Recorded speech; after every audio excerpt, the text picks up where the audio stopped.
The electricity had been shut off for 3 days when Janelle Brooks heard the knock on her apartment door.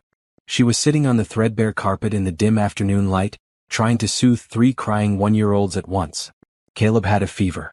Isaiah wouldn't stop screaming. And little Amara kept pulling at Janelle's tangled hair with her tiny fists, adding physical pain to the exhaustion that had become Janelle's constant companion. The knock came again, louder this time, more insistent. Janelle's heart dropped into her stomach. She knew what that knock meant. For 3 months, she'd been dodging calls from the property management company. For 3 months, she'd been juggling bills like a circus performer, always dropping more than she could catch. The rent was late. Very late. And now someone was at her door, probably with papers that would put her and her babies on the street. She looked around her tiny studio apartment. The space was barely big enough for one person, let alone a mother and 3 babies. Diapers were stacked in corners. Baby formula containers lined the counter. 3 cribs were crammed against one wall, so close together they almost touched. The heating hadn't worked in weeks, and Janelle had been keeping the babies warm with every blanket she owned, layered over their small bodies. "Just a minute," she called out, her voice cracking. She grabbed a red cardigan from the back of a chair and pulled it on over her faded t-shirt, trying to look more put together than she felt. Her reflection in the cracked mirror by the door showed a 26-year-old woman who looked 40. Dark circles under her brown eyes. Hair that hadn't seen a proper salon in over a year. Chapped lips from stress and dehydration because she always made sure the babies had formula before she had water. The knock came a 3rd time. Janelle picked up Amara, the quietest of the 3, and balanced her on one hip. She opened the door, expecting to see the building manager, Mr. Peterson, with his permanent scowl and clipboard. Instead, she found herself looking at a man in an expensive navy suit. He was tall, probably 6 feet, with light brown hair touched with gray at the temples. His blue eyes were sharp and assessing behind silver-rimmed glasses. He carried a leather folder and wore shoes that probably cost more than Janelle's entire month's salary from the 2 part-time jobs she'd recently lost because childcare had fallen through. Janelle Brooks. His voice was deep, professional, with no warmth in it. "Yes." She shifted Amara to her other hip. Behind her, Isaiah's screaming reached a new pitch. "I'm Benjamin Hayes. I own this building." He paused, and his eyes flickered past her into the apartment. "May I come in?" The words hit Janelle like cold water. The owner. Not just the management company. The actual owner had come to evict her personally. This was worse than she thought. She wanted to say no. Wanted to slam the door and pretend none of this was happening. But what good would that do? "Yes, come in." She stepped aside and Benjamin Hayes walked into her life. The moment he crossed the threshold, everything seemed to freeze. His polished shoes stopped on her worn carpet. His eyes took in the scene. 3 cribs. No electricity. A space heater that wasn't working. Dirty dishes in the sink because she couldn't keep up. Baby clothes hanging on a makeshift line across the room. The smell of diapers and formula and desperation. And the babies. 3 beautiful brown babies, all crying, all needing more than Janelle could give them. Benjamin's expression shifted. The professional coldness cracked and something else showed through. Something Janelle couldn't quite read. Surprise? Concern? She didn't know. She was too tired to guess. "You have triplets." It wasn't a question. "Yes." Janelle jiggled Amara, trying to keep her calm. "Caleb, Isaiah, and Amara. They're 13 months old. And you're here alone?" The question felt like an accusation, even though his tone had softened. Janelle's jaw tightened. "Yes. Their father left when I was 6 months pregnant. I'm doing the best I can." Benjamin set his leather folder on the small table by the door. He looked at Caleb, who was lying in his crib, face flushed with fever. "That baby is sick." "I know." Janelle's voice broke. "I have medicine, but I can't get the fever down. I was going to take him to the clinic tomorrow." "The clinic?" "The free clinic. It's a 40-minute bus ride." Benjamin was quiet for a long moment. He looked at the babies, at the apartment, at Janelle's face. She could see him processing, calculating. She braced herself for the eviction speech, for the papers he would serve, for the timeline of how many days she had to pack up and leave. But instead, Benjamin Hayes did something Janelle never expected. He took off his suit jacket and laid it carefully over the back of her only chair. Then he walked over to Caleb's crib and looked down at the feverish baby.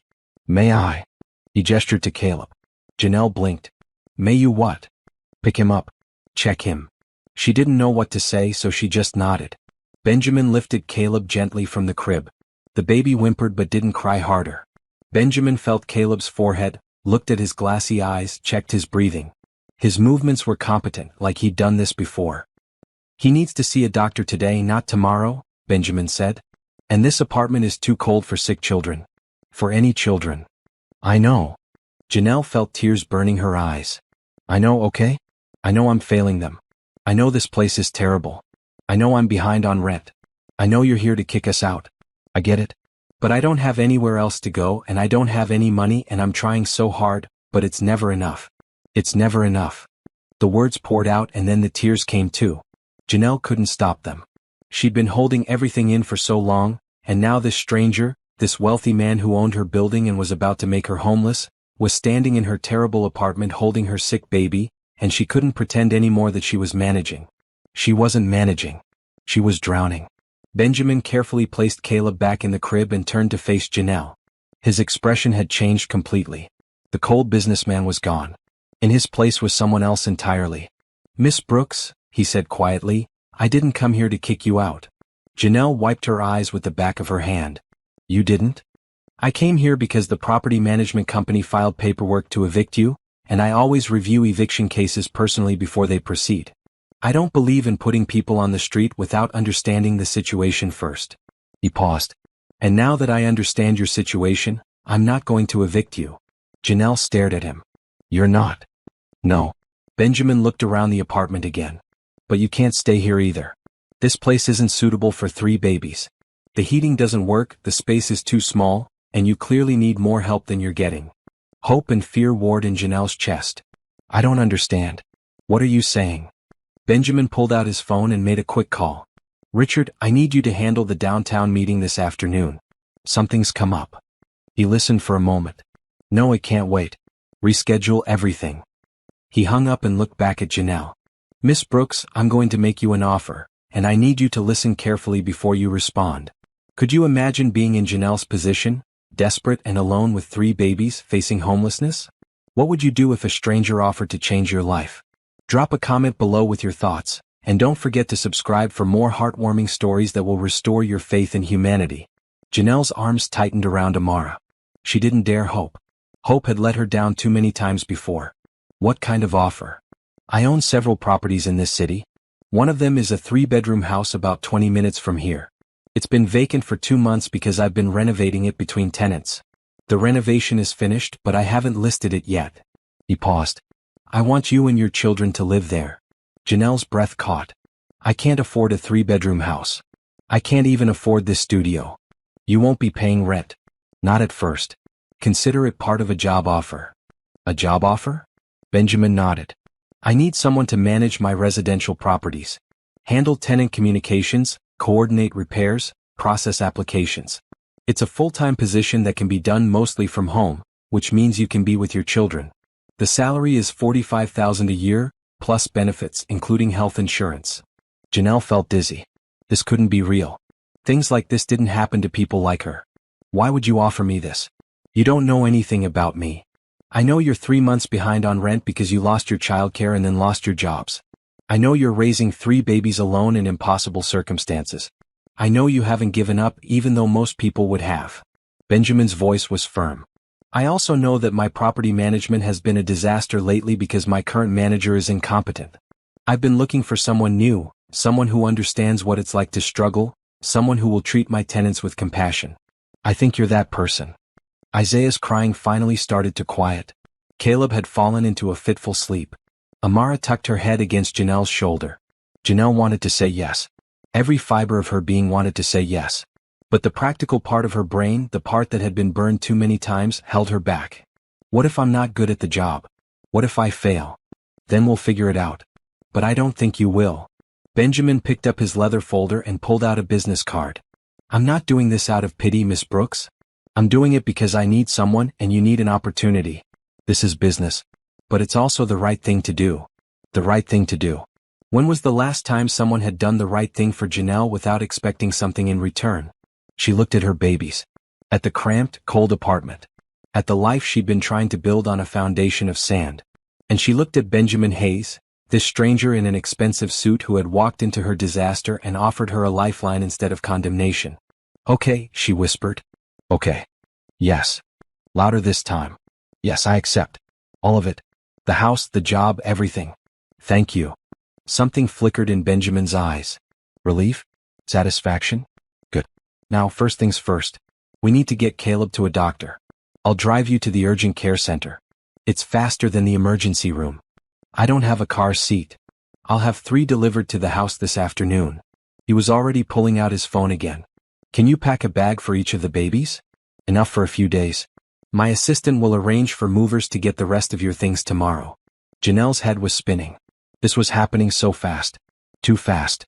But also not fast enough because Caleb needed a doctor, and she needed to get her baby somewhere warm and safe. Are you sure about this? She asked. Benjamin met her eyes. I'm sure.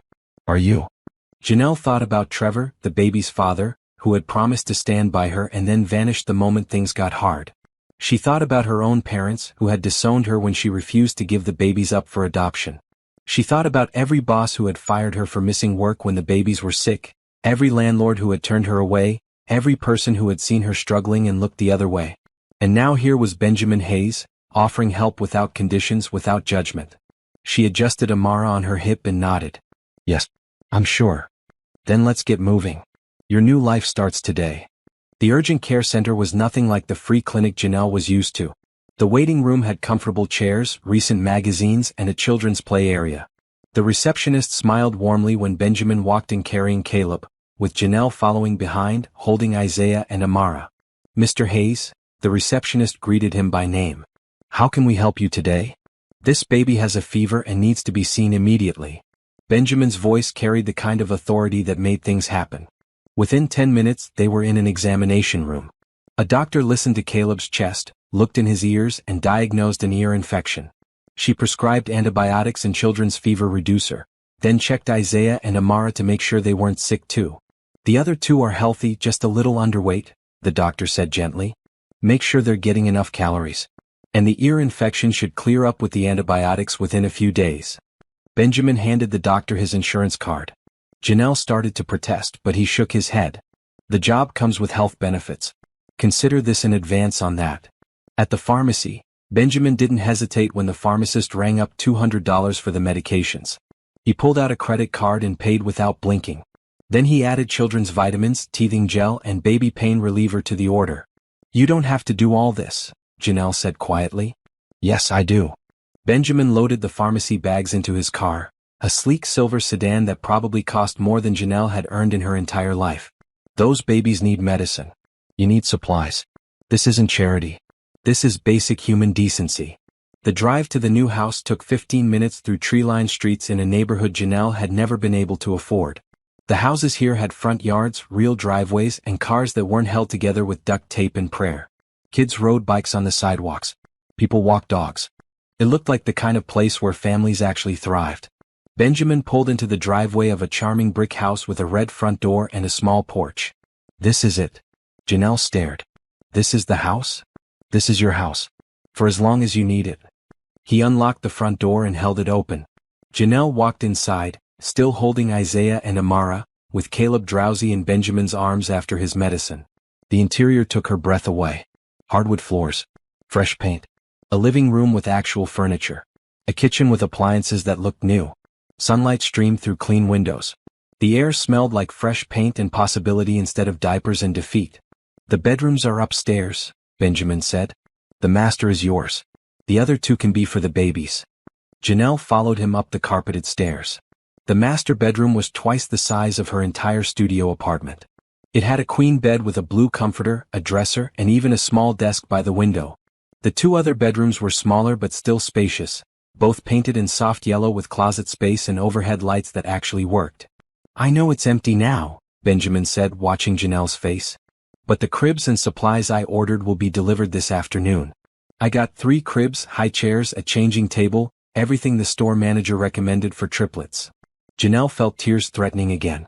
I don't know what to say. Say you'll take good care of this place. Say you'll do the job well. That's all I need to hear. I will. I promise. Benjamin smiled for the first time since she'd met him. It transformed his entire face, making him look younger, less intimidating. Good. Now, let me show you the home office setup for the property management work. They went back downstairs to a small room off the living room. It had a desk, a computer, a filing cabinet, and a printer. Everything was organized and ready to use. Your login information is in this folder. Benjamin handed her a manila folder. There are currently 18 residential properties in the portfolio. Most of them are duplexes or small apartment buildings. The tenant information, maintenance schedules, and rent collection system are all digital. I'll spend tomorrow training you on the software. Janelle sat down at the desk, still holding Isaiah, and opened the folder. She'd worked in administrative roles before the babies came. She knew how to use computers, how to organize information, how to communicate professionally. This was work she could actually do. What about Caleb, Isaiah, and Amara? She asked. How do I manage the job and take care of them? The work is flexible. As long as you respond to urgent issues within a few hours and handle the regular tasks each week, you can set your own schedule. If you need help, my mother lives nearby. She loves babies. I'm sure she'd be happy to watch them occasionally. Your mother? Margaret Hayes. She's 72 and still as sharp as ever. She volunteers at 3 different organizations and would probably adopt your triplets given half a chance. Benjamin's smile widened. Fair warning, she will absolutely spoil them rotten. Janelle couldn't help but smile back. That sounds wonderful, actually. A knock on the door interrupted them. Benjamin went to answer it and returned with 2 delivery people wheeling in 3 cribs, still in their boxes. Over the next hour, more deliveries arrived. High chairs, a changing table, baby clothes in various sizes, toys, books, diapers in bulk, formula in bulk, bottles, and even a double stroller. Janelle watched in amazement as Benjamin directed the deliveries, tipped the drivers generously, and then started assembling the cribs himself. He'd taken off his suit jacket and rolled up his sleeves, revealing strong forearms as he worked with the Allen wrenches and instruction manuals. You don't have to do this, Janelle said. You've already done so much. I want to. Benjamin fitted a crib rail into place. Besides, I like putting things together. It's meditative. By early evening, all 3 cribs were assembled and set up in the 2 smaller bedrooms. One room had 2 cribs for the boys. The other had 1 crib for Amara with space for toys and a changing table. Benjamin had even hung cheerful animal prints on the walls, purchased from a store that delivered same day. Janelle fed the babies dinner in their new high chairs, amazed at how much easier it was when she had enough space to move around. The kitchen had a dishwasher that worked, a stove with all 4 burners functioning, and a refrigerator that didn't leak. It felt like a palace. After dinner, Benjamin helped give the babies their baths in the upstairs bathroom that had a real bathtub instead of the broken shower stall in her old apartment. Caleb's fever was already going down thanks to the medicine. Isaiah and Amara splashed happily in the warm water, giggling as Benjamin made funny faces at them. You're good with them, Janelle observed. Benjamin's smile faded slightly. I had a daughter once. She would have been 7 now. Would have been. She died when she was 2. Cancer. His voice was flat, controlled. My wife died a year later. Heart attack. The doctors said it was stress-related, but I think she died of a broken heart. Janelle's own heart squeezed painfully. I'm so sorry. It was 5 years ago. Benjamin lifted Isaiah out of the tub and wrapped him in a fluffy towel. I threw myself into work after that. Built my business, acquired properties, made money. But I forgot what it felt like to be around family. To have a purpose beyond just accumulating more wealth. Is that why you're doing this? Because of your daughter? Partly. He met her eyes. But also because I see myself in your situation. Not the financial part, obviously. But the struggle. The feeling of drowning. The desperation of trying to save someone you love and not having the tools to do it. I couldn't save my daughter. I couldn't save my wife. But maybe I can help you save yourself and your children. Janelle didn't know what to say to that. So she just reached out and squeezed his hand. Thank you. For all of this. For seeing me as a person instead of just a problem. Benjamin squeezed back. You're not a problem, Janelle. You're a solution I didn't know I needed. They got the babies into clean pajamas and put them to bed in their new cribs. Caleb went down easily, exhausted from the day and drowsy from medicine. Isaiah and Amara took longer, fussing because everything was new and unfamiliar. But eventually they settled too, lulled by full bellies and warm beds. Janelle stood in the doorway of Amara's room, watching her daughter sleep. The room was quiet except for the soft sound of baby breathing. Peaceful. Safe. Everything her old apartment had never been. I have something else for you, Benjamin said from behind her. She turned. He was holding a manila envelope. What's this? Your employment contract. I had my lawyer draw it up while we were at urgent care. He handed it to her. Read it carefully. If you have questions or want changes, let me know. There's no pressure. You can take a few days to think about it. Janelle opened the envelope and pulled out the contract. It was several pages long, written in legal language that she had to read slowly to understand. But the key points were clear. Position, residential property manager salary, $45,000 per year benefits, health insurance, dental insurance, vision insurance, paid time off housing, rent-free residence at current address as part of compensation package start date, immediate contract term, 1 year with option to renew. There were other clauses about job duties, performance reviews and termination conditions. Everything was standard and fair. More than fair. It was generous beyond anything Janelle had dreamed possible. This is real, she whispered. It's real. And you're really offering me this? A stranger? Benjamin leaned against the doorframe. You're not a stranger anymore. You're Janelle Brooks, mother of 3, survivor of impossible odds and my new property manager. If you want to be. Janelle looked at the contract, then at the sleeping baby in the crib, then back at Benjamin. This man had walked into her worst day and turned it into her best day. He'd seen her at her lowest and offered her a hand up instead of stepping over her. She thought about all the offers she'd been given in her life. Her parents had offered to pay for her to give up the babies for adoption. Trevor had offered to help financially if she got an abortion. Her landlord had offered to give her an extension on rent if she slept with him. Every offer had come with strings, with conditions, with traps. But this offer felt different. It felt clean. Honest. Real. I don't need a few days, Janelle said. I want to accept. Right now. Where do I sign? Benjamin's face lit up. He pulled a pen from his pocket and handed it to her. Janelle signed on every line marked with an X, her hand steady despite the emotion swirling in her chest. When she finished, Benjamin co-signed as the employer. Welcome to Hayes Properties, he said, shaking her hand formally. Thank you. Janelle's voice was thick with unshed tears. Thank you for taking a chance on me. Thank you for saying yes. I think this is going to be good for both of us. Benjamin left shortly after, promising to return in the morning to start her training. Janelle locked the door behind him and walked through her new home one more time. The living room with its comfortable couch. The kitchen with its functioning appliances. The bedrooms with their sleeping babies. She sat down at the desk in the home office and opened the folder with her login information. The property management software was sophisticated but intuitive. She spent an hour familiarizing herself with it, reading through tenant files, checking maintenance requests, reviewing rent collection reports. This was work she could do. Work that mattered. Work that would support her children and give them the life they deserved. As midnight approached, Janelle finally allowed herself to climb into the queen bed in the master bedroom. The mattress was firm and comfortable. The sheets were clean and soft. The room was warm and quiet. For the first time in over a year, Janelle Brooks fell asleep feeling something she'd almost forgotten existed. Hope.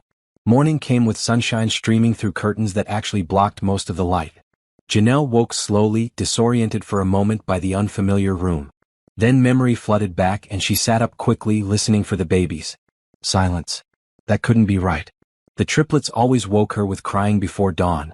She threw off the covers and hurried to their rooms, heart pounding.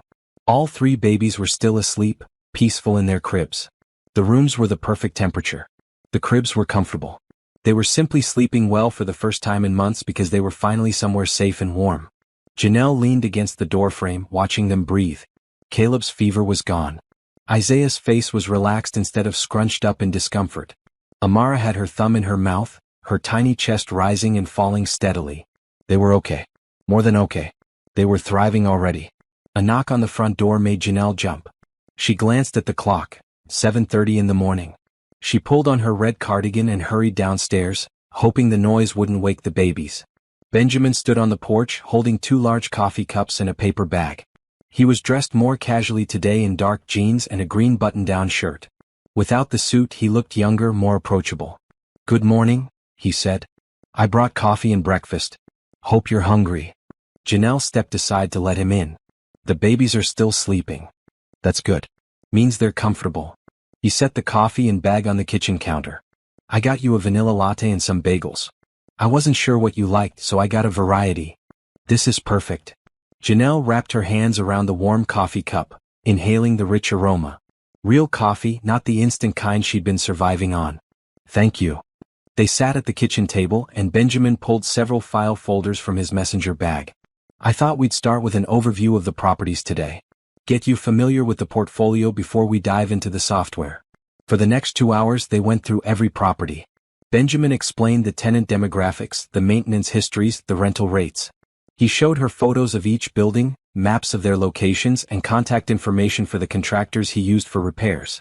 Janelle took notes, asked questions and absorbed everything. This was more responsibility than she'd had in any previous job, but it felt manageable. The system was organized, the expectations were clear, and Benjamin was patient in explaining everything. You're picking this up quickly, he observed. I like systems. I like knowing how things work. Janelle flipped through the tenant files. These people are counting on these properties to be their homes. I want to do right by them. That's exactly the attitude I was hoping for. Benjamin pulled out another folder. Now about the budget. You'll have access to an operating account for routine maintenance and repairs. Anything under $500 you can approve yourself. Anything over that needs my sign-off. What if there's an emergency? Then you call me directly, any time of day or night. I'm available. He wrote his personal cell number on a sticky note and handed it to her. I mean that. If a tenant has no heat in winter or a major leak or any safety issue, you contact me immediately. The babies started crying upstairs, their simultaneous wails signaling breakfast time. Janelle stood. I need to feed them. Mind if I help? They went upstairs together. Janelle changed diapers while Benjamin warmed bottles in the kitchen. Soon all 3 babies were in their high chairs, drinking formula and eating mashed bananas. Benjamin sat at the table with them, making silly faces that had Isaiah giggling. You really are good with children, Janelle said. I miss it. Benjamin wiped banana off Isaiah's chin.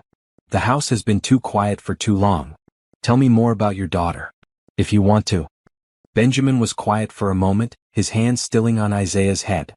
Her name was Sophie. She had blonde hair like her mother and blue eyes like me. She loved music. We used to dance in the living room every evening before bed.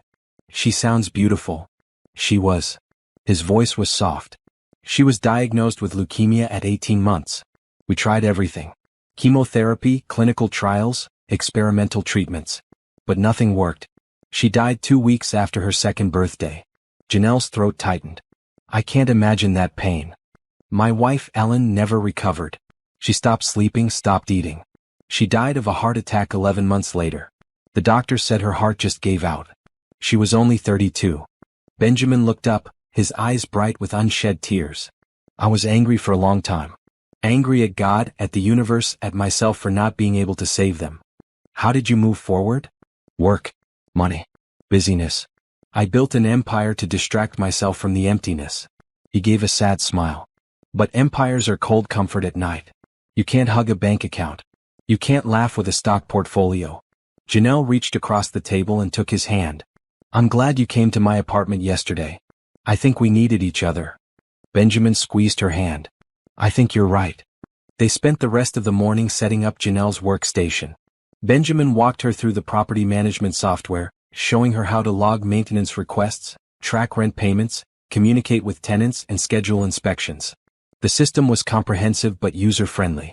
You'll get an email notification whenever a tenant submits a request, Benjamin explained. Most of them are routine: leaky faucets, burnt-out light bulbs, stuck windows. You assess the urgency, contact the appropriate contractor, and schedule the repair. What if a tenant is difficult? Then you document everything and keep me informed. I don't tolerate tenants who are abusive to staff or who consistently violate their lease terms. But most people are reasonable if you treat them with respect. Around noon, Benjamin ordered pizza delivery. They ate lunch while the babies napped, and Janelle asked more questions about the properties. She learned that Benjamin had started with one duplex 10 years ago and had gradually built his portfolio through smart acquisitions and reinvestment. I don't believe in getting rich by exploiting people, he said. My rents are fair. I maintain the properties well. I work with tenants who are struggling. That's why I was reviewing your eviction case personally. I wanted to understand what was really happening before putting someone out. Most landlords aren't like that. I know. That's why I'm trying to be different. He took a bite of pizza. My parents were working class. My dad was a mechanic. My mom was a teacher. They taught me that wealth is a responsibility, not just a reward. After lunch, Benjamin's phone rang. He glanced at the screen and frowned. I need to take this. It's my business partner. He stepped into the living room while Janelle cleaned up the lunch dishes. She could hear his side of the conversation through the door. I told you, Richard, something came up. No, I can't explain right now. It's personal. Yes, I know the Henderson deal is important, but this is more important. Fine, I'll be there tomorrow. But I'm not apologizing for taking one day off. When Benjamin came back to the kitchen, he looked frustrated. I'm sorry. I have to go into the office this afternoon. Some contracts need my signature. That's fine. You've already given me so much of your time. I'll be back tomorrow to continue the training. And I'll bring my mother. She's dying to meet you and the babies. After Benjamin left, Janelle spent the afternoon exploring the house more thoroughly. Every closet was stocked with basic supplies: toilet paper, paper towels, cleaning products. The refrigerator and pantry had been stocked with food: milk, eggs, bread, fresh fruit, vegetables, chicken, pasta, rice. There was even baby food in the pantry and formula in the cabinet. Benjamin had thought of everything. Janelle unpacked the few belongings she'd brought from the apartment. Her clothes looked shabby hanging in the large closet of the master bedroom. Her old dishes looked chipped and worn in the new kitchen. But they were hers, familiar anchors in this strange new life. That evening she gave the babies dinner and baths, then put them to bed in their cribs. The bedtime routine was so much easier here. She had space to move, water that ran hot, lights that worked. The babies seemed calmer too, as if they could sense that things were finally stable. Janelle sat at her new desk and logged into the property management system. She read through every tenant file, familiarizing herself with names and situations. She reviewed the maintenance schedule and noted which properties were due for inspections. She checked the rent collection report and saw that most tenants paid on time, but a few were struggling. One file caught her attention: a single mother named Regina with 2 young children, behind on rent by 6 weeks. The management notes showed multiple warning letters but no explanation for the late payments. Janelle frowned. This could have been her story so easily. She drafted an email to Benjamin. Regarding tenant Regina Wilson at property B7, I'd like to reach out and see if there's a situation we can help with. Permission to contact. His response came within minutes. Yes. Use your judgment. That's why I hired you. Janelle smiled. She composed a careful email to Regina, introducing herself as the new property manager and offering to discuss a payment plan if there were financial difficulties. She kept the tone warm but professional, exactly the kind of communication she would have wanted to receive when she was struggling. Then she reviewed the upcoming maintenance requests. A broken window, 2 toilet repairs, a fence that needed replacing, and several routine inspections. She scheduled contractors for each task, prioritizing by urgency. The work felt meaningful in a way her previous jobs never had. She was helping people maintain their homes, solving problems that mattered. Around 10 that evening, Janelle finally allowed herself to relax. She made tea in the kitchen, then curled up on the living room couch with one of the books Benjamin had left on the coffee table. It was a thriller, well-worn and obviously read multiple times. She read for an hour, losing herself in someone else's story for a little while. When she finally went to bed, she felt something she hadn't felt in years: contentment. Her phone buzzed with a text message as she was settling under the covers. Benjamin, how did the first day go? Janelle, good. Really good. Thank you again for everything. Benjamin, you don't have to keep thanking me. This is a partnership, remember? I need you as much as you need this job. Janelle, still. I'm grateful. Benjamin, get some sleep. Tomorrow you meet my mother. She's intense but lovely. Fair warning, she will probably cry when she sees the babies. Janelle smiled at her phone. Looking forward to it. She set her phone on the nightstand and turned off the light. Through the wall, she could hear the soft sounds of the babies sleeping. No traffic noise. No neighbors arguing. No leaking pipes or broken heaters. Just peace. Janelle closed her eyes and let herself believe, just for a moment, that maybe things really were going to be okay. Margaret Hayes arrived at 9 the next morning in a whirlwind of energy and perfume. She was a small woman with silver hair, bright blue eyes behind stylish glasses, and a smile that transformed her entire face. She carried 2 shopping bags and wore a maroon cardigan over a floral dress. You must be Janelle, she said, pulling Janelle into a hug before she could even say hello. Benjamin told me all about you and those beautiful babies. Where are they? I need to see them immediately. Benjamin followed his mother inside, carrying a large box. Good morning to you too, Janelle. As you can see, Mom doesn't believe in subtle entrances. Subtlety is for people with time to waste. Margaret set her shopping bags on the kitchen counter. I'm 72 years old. I get straight to the point. Janelle couldn't help but laugh. The babies just woke up. They're in their cribs. Margaret didn't wait for more invitation. She headed straight upstairs, following the sound of baby babbling. Janelle and Benjamin exchanged amused glances and followed her. They found Margaret standing in the doorway of the boys' room, hands pressed to her chest, tears streaming down her face. "Oh my goodness," she whispered. "Oh my goodness, they're perfect." Caleb and Isaiah were standing in their cribs, holding the rails and bouncing on their feet. When they saw the visitors, both boys grinned and reached their arms up. "May I?" Margaret asked. "Of course," Janelle said. Margaret lifted Isaiah from his crib, and the baby immediately grabbed her glasses. She laughed, gently removing them from his grip. "You're a strong one, aren't you? And so handsome with those big brown eyes." Benjamin picked up Caleb, who was trying to climb over the crib rail. "How's your ear feeling, buddy? Better?" "He finished the antibiotics yesterday," Janelle said.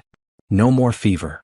They went to Amara's room, where the little girl was sitting in her crib, surrounded by stuffed animals. Margaret made a sound like a dying kettle. "She's beautiful," Margaret breathed. "Look at that face. Those eyelashes. Oh, Janelle, all three of them are just gorgeous." "Thank you." Margaret turned to her son, still holding Isaiah. "Benjamin Matthew Hayes, why didn't you bring me here sooner? I could have been helping from day one." "I met Janelle 2 days ago, Mom. I brought you as soon as I could." "Well, I'm here now, and these babies need their grandmother." Margaret caught herself. "If that's all right with you, Janelle. I don't want to overstep. But I've been lonely since Sophie died, and these little ones need all the love they can get." Janelle's heart squeezed. "I would be honored if you wanted to be like a grandmother to them." Then it settled. Margaret kissed Isaiah's forehead. "I'm Grandma Margaret now. And I come with free babysitting, home-cooked meals, and an extensive collection of children's books that I've been waiting 5 years to read to someone." They spent the morning playing with the babies in the living room. Margaret had brought toys, soft blocks, board books, musical instruments. The triplets were enchanted, especially with the toy piano that played different animal sounds. "I also brought food," Margaret said, pointing to her shopping bags in the kitchen. "Casseroles that just need heating up, fresh bread, cookies, and ingredients for chicken soup in case anyone gets sick." "You didn't have to do that." "Yes, I did. You're taking care of 3 babies and starting a new job. You need support." Margaret looked at Benjamin. "I'm coming over every Tuesday and Thursday to watch the babies while Janelle works. Non-negotiable." Benjamin grinned. "I wouldn't dream of arguing with you, Mom." Smart boy. They had lunch together, Margaret's homemade chicken salad on fresh rolls. The babies ate mashed sweet potato and yogurt, making a delightful mess that had everyone laughing. Janelle couldn't remember the last time a meal had felt this relaxed, this much like family. After lunch, Benjamin continued Janelle's training while Margaret entertained the babies. He showed her how to handle tenant complaints, how to coordinate with contractors, how to process rent payments and late fees. "The key is documentation," Benjamin explained. "Every conversation, every repair request, every payment arrangement should be recorded in the system. That protects both us and the tenants." "What about Regina Wilson?" "I emailed her yesterday about a payment plan." Benjamin pulled up her file. "She replied this morning. Her ex-husband stopped paying child support 3 months ago, and she's been struggling to cover everything on her waitress income.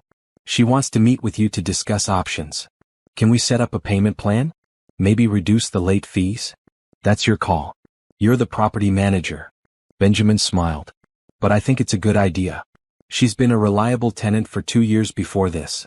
Janelle felt a surge of confidence. This was exactly the kind of work she wanted to do, help people instead of just enforcing rules. She scheduled a meeting with Regina for the following afternoon. The rest of the week passed in a blur of activity. Janelle threw herself into her new role, learning the software inside and out, responding to tenant requests, coordinating repairs. She met Regina and set up a payment plan that included reduced late fees and a temporary reduction in rent while Regina sorted out her child support situation. Regina cried with relief and gratitude. "You have no idea what this means," Regina said. "I was so scared we'd lose our home." "I know exactly what it means," Janelle replied. "I was in your position not long ago. We all need help sometimes." Benjamin praised her handling of the situation. "You made a judgment call that protects both the tenant and our interests. That's good management."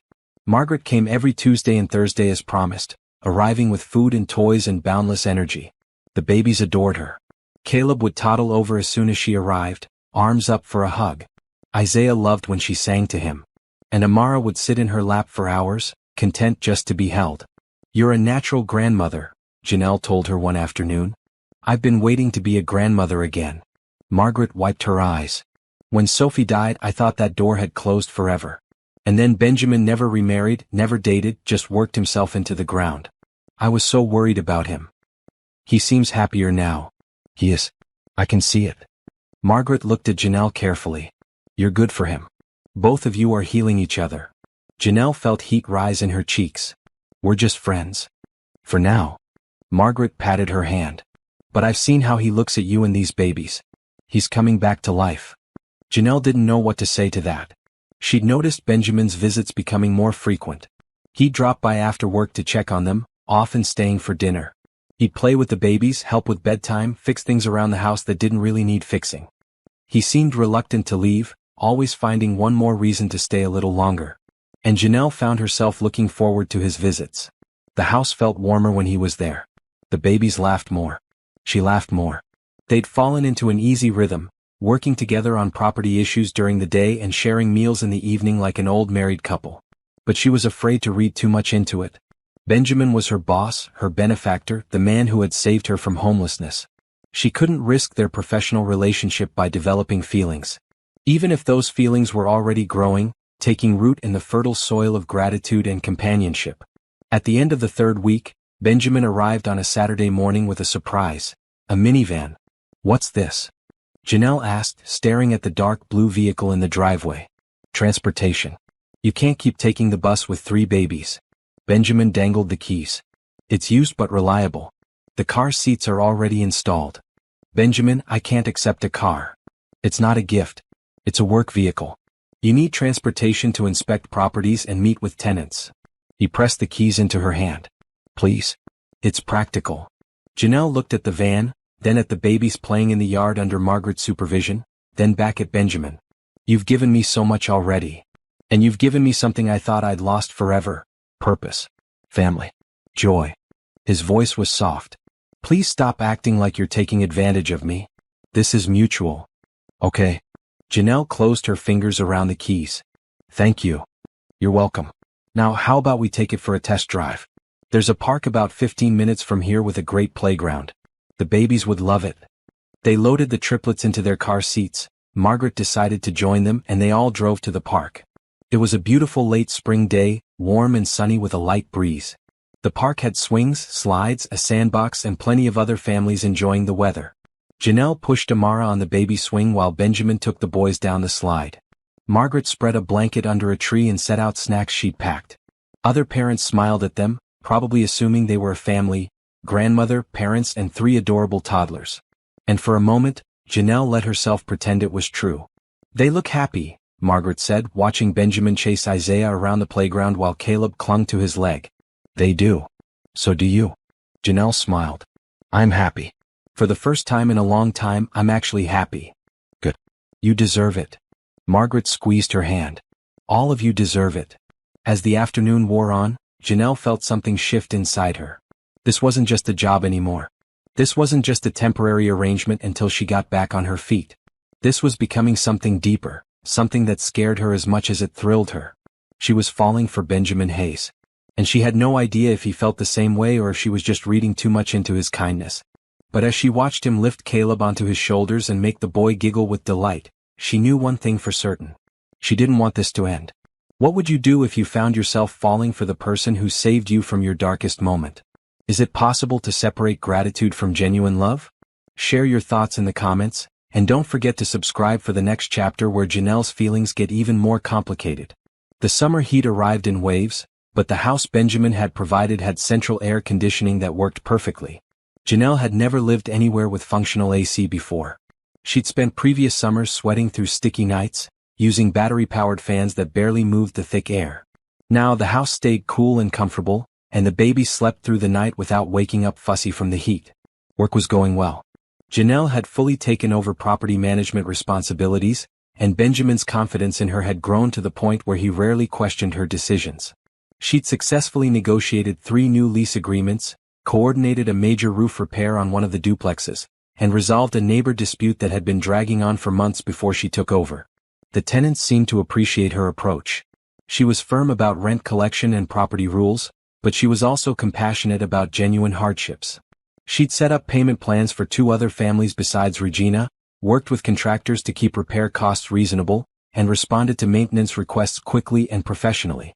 "You're a natural at this," Benjamin said one evening in July. He'd stopped by after work as he did most days now, and they were sitting on the back porch while the babies played in a kiddie pool in the yard. Margaret had gone home an hour earlier after her usual Thursday visit. "I like it. It feels meaningful." Janelle watched Caleb splash water at his brother.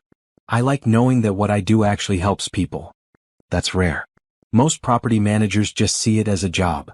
Benjamin took a sip of the lemonade she'd made. "But you see it as service. Because I know what it's like to need someone to see you as a human being instead of a problem." They sat in comfortable silence for a few minutes watching the babies. Isaiah had figured out how to make the toy boats float, and he was demonstrating for Amara, who watched with serious concentration. "Can I ask you something personal?" Benjamin said finally. "Sure." "The baby's father, Trevor. Do you ever hear from him?" Janelle tensed. "No. He's been gone since I was 6 months pregnant." "Why?" "Just curious. And concerned, I guess. Legally, he could try to assert parental rights. He abandoned us. He told me to get rid of them, and when I refused, he left. Blocked my number. Refused to answer calls from the hospital when they were born." Janelle's voice hardened. "He has no rights as far as I'm concerned. Morally, I agree with you. But legally, it's more complicated. He could show up and demand visitation or even partial custody." The thought made Janelle's stomach turn. Could he really do that? After abandoning us? Unfortunately, yes. Especially if he claims he's changed and wants to be involved now. Benjamin turned to face her. "I'm not trying to scare you. I just think you should be prepared. Maybe consult with a family lawyer, establish sole custody legally." "I can't afford a lawyer. I know a good family lawyer. Let me make a call. Consider it part of your benefits package." Janelle wanted to refuse, to insist she couldn't keep taking from him. But the fear of Trevor returning and disrupting their lives was stronger than her pride. "Okay. Thank you. I'll set up a meeting for next week." Amara started crying, having slipped and fallen in the shallow water. Janelle hurried over and lifted her out, checking for injuries. The little girl was just startled, not hurt, but she clung to Janelle's neck and sobbed anyway. "You're okay, baby. Mommy's got you." Janelle rocked her gently until the crying subsided. Benjamin had lifted the boys out of the pool and was drying them with towels. "Bath time?" he suggested. They took the babies inside and started the evening routine that had become second nature. Benjamin filled the bathtub while Janelle got clean pajamas ready.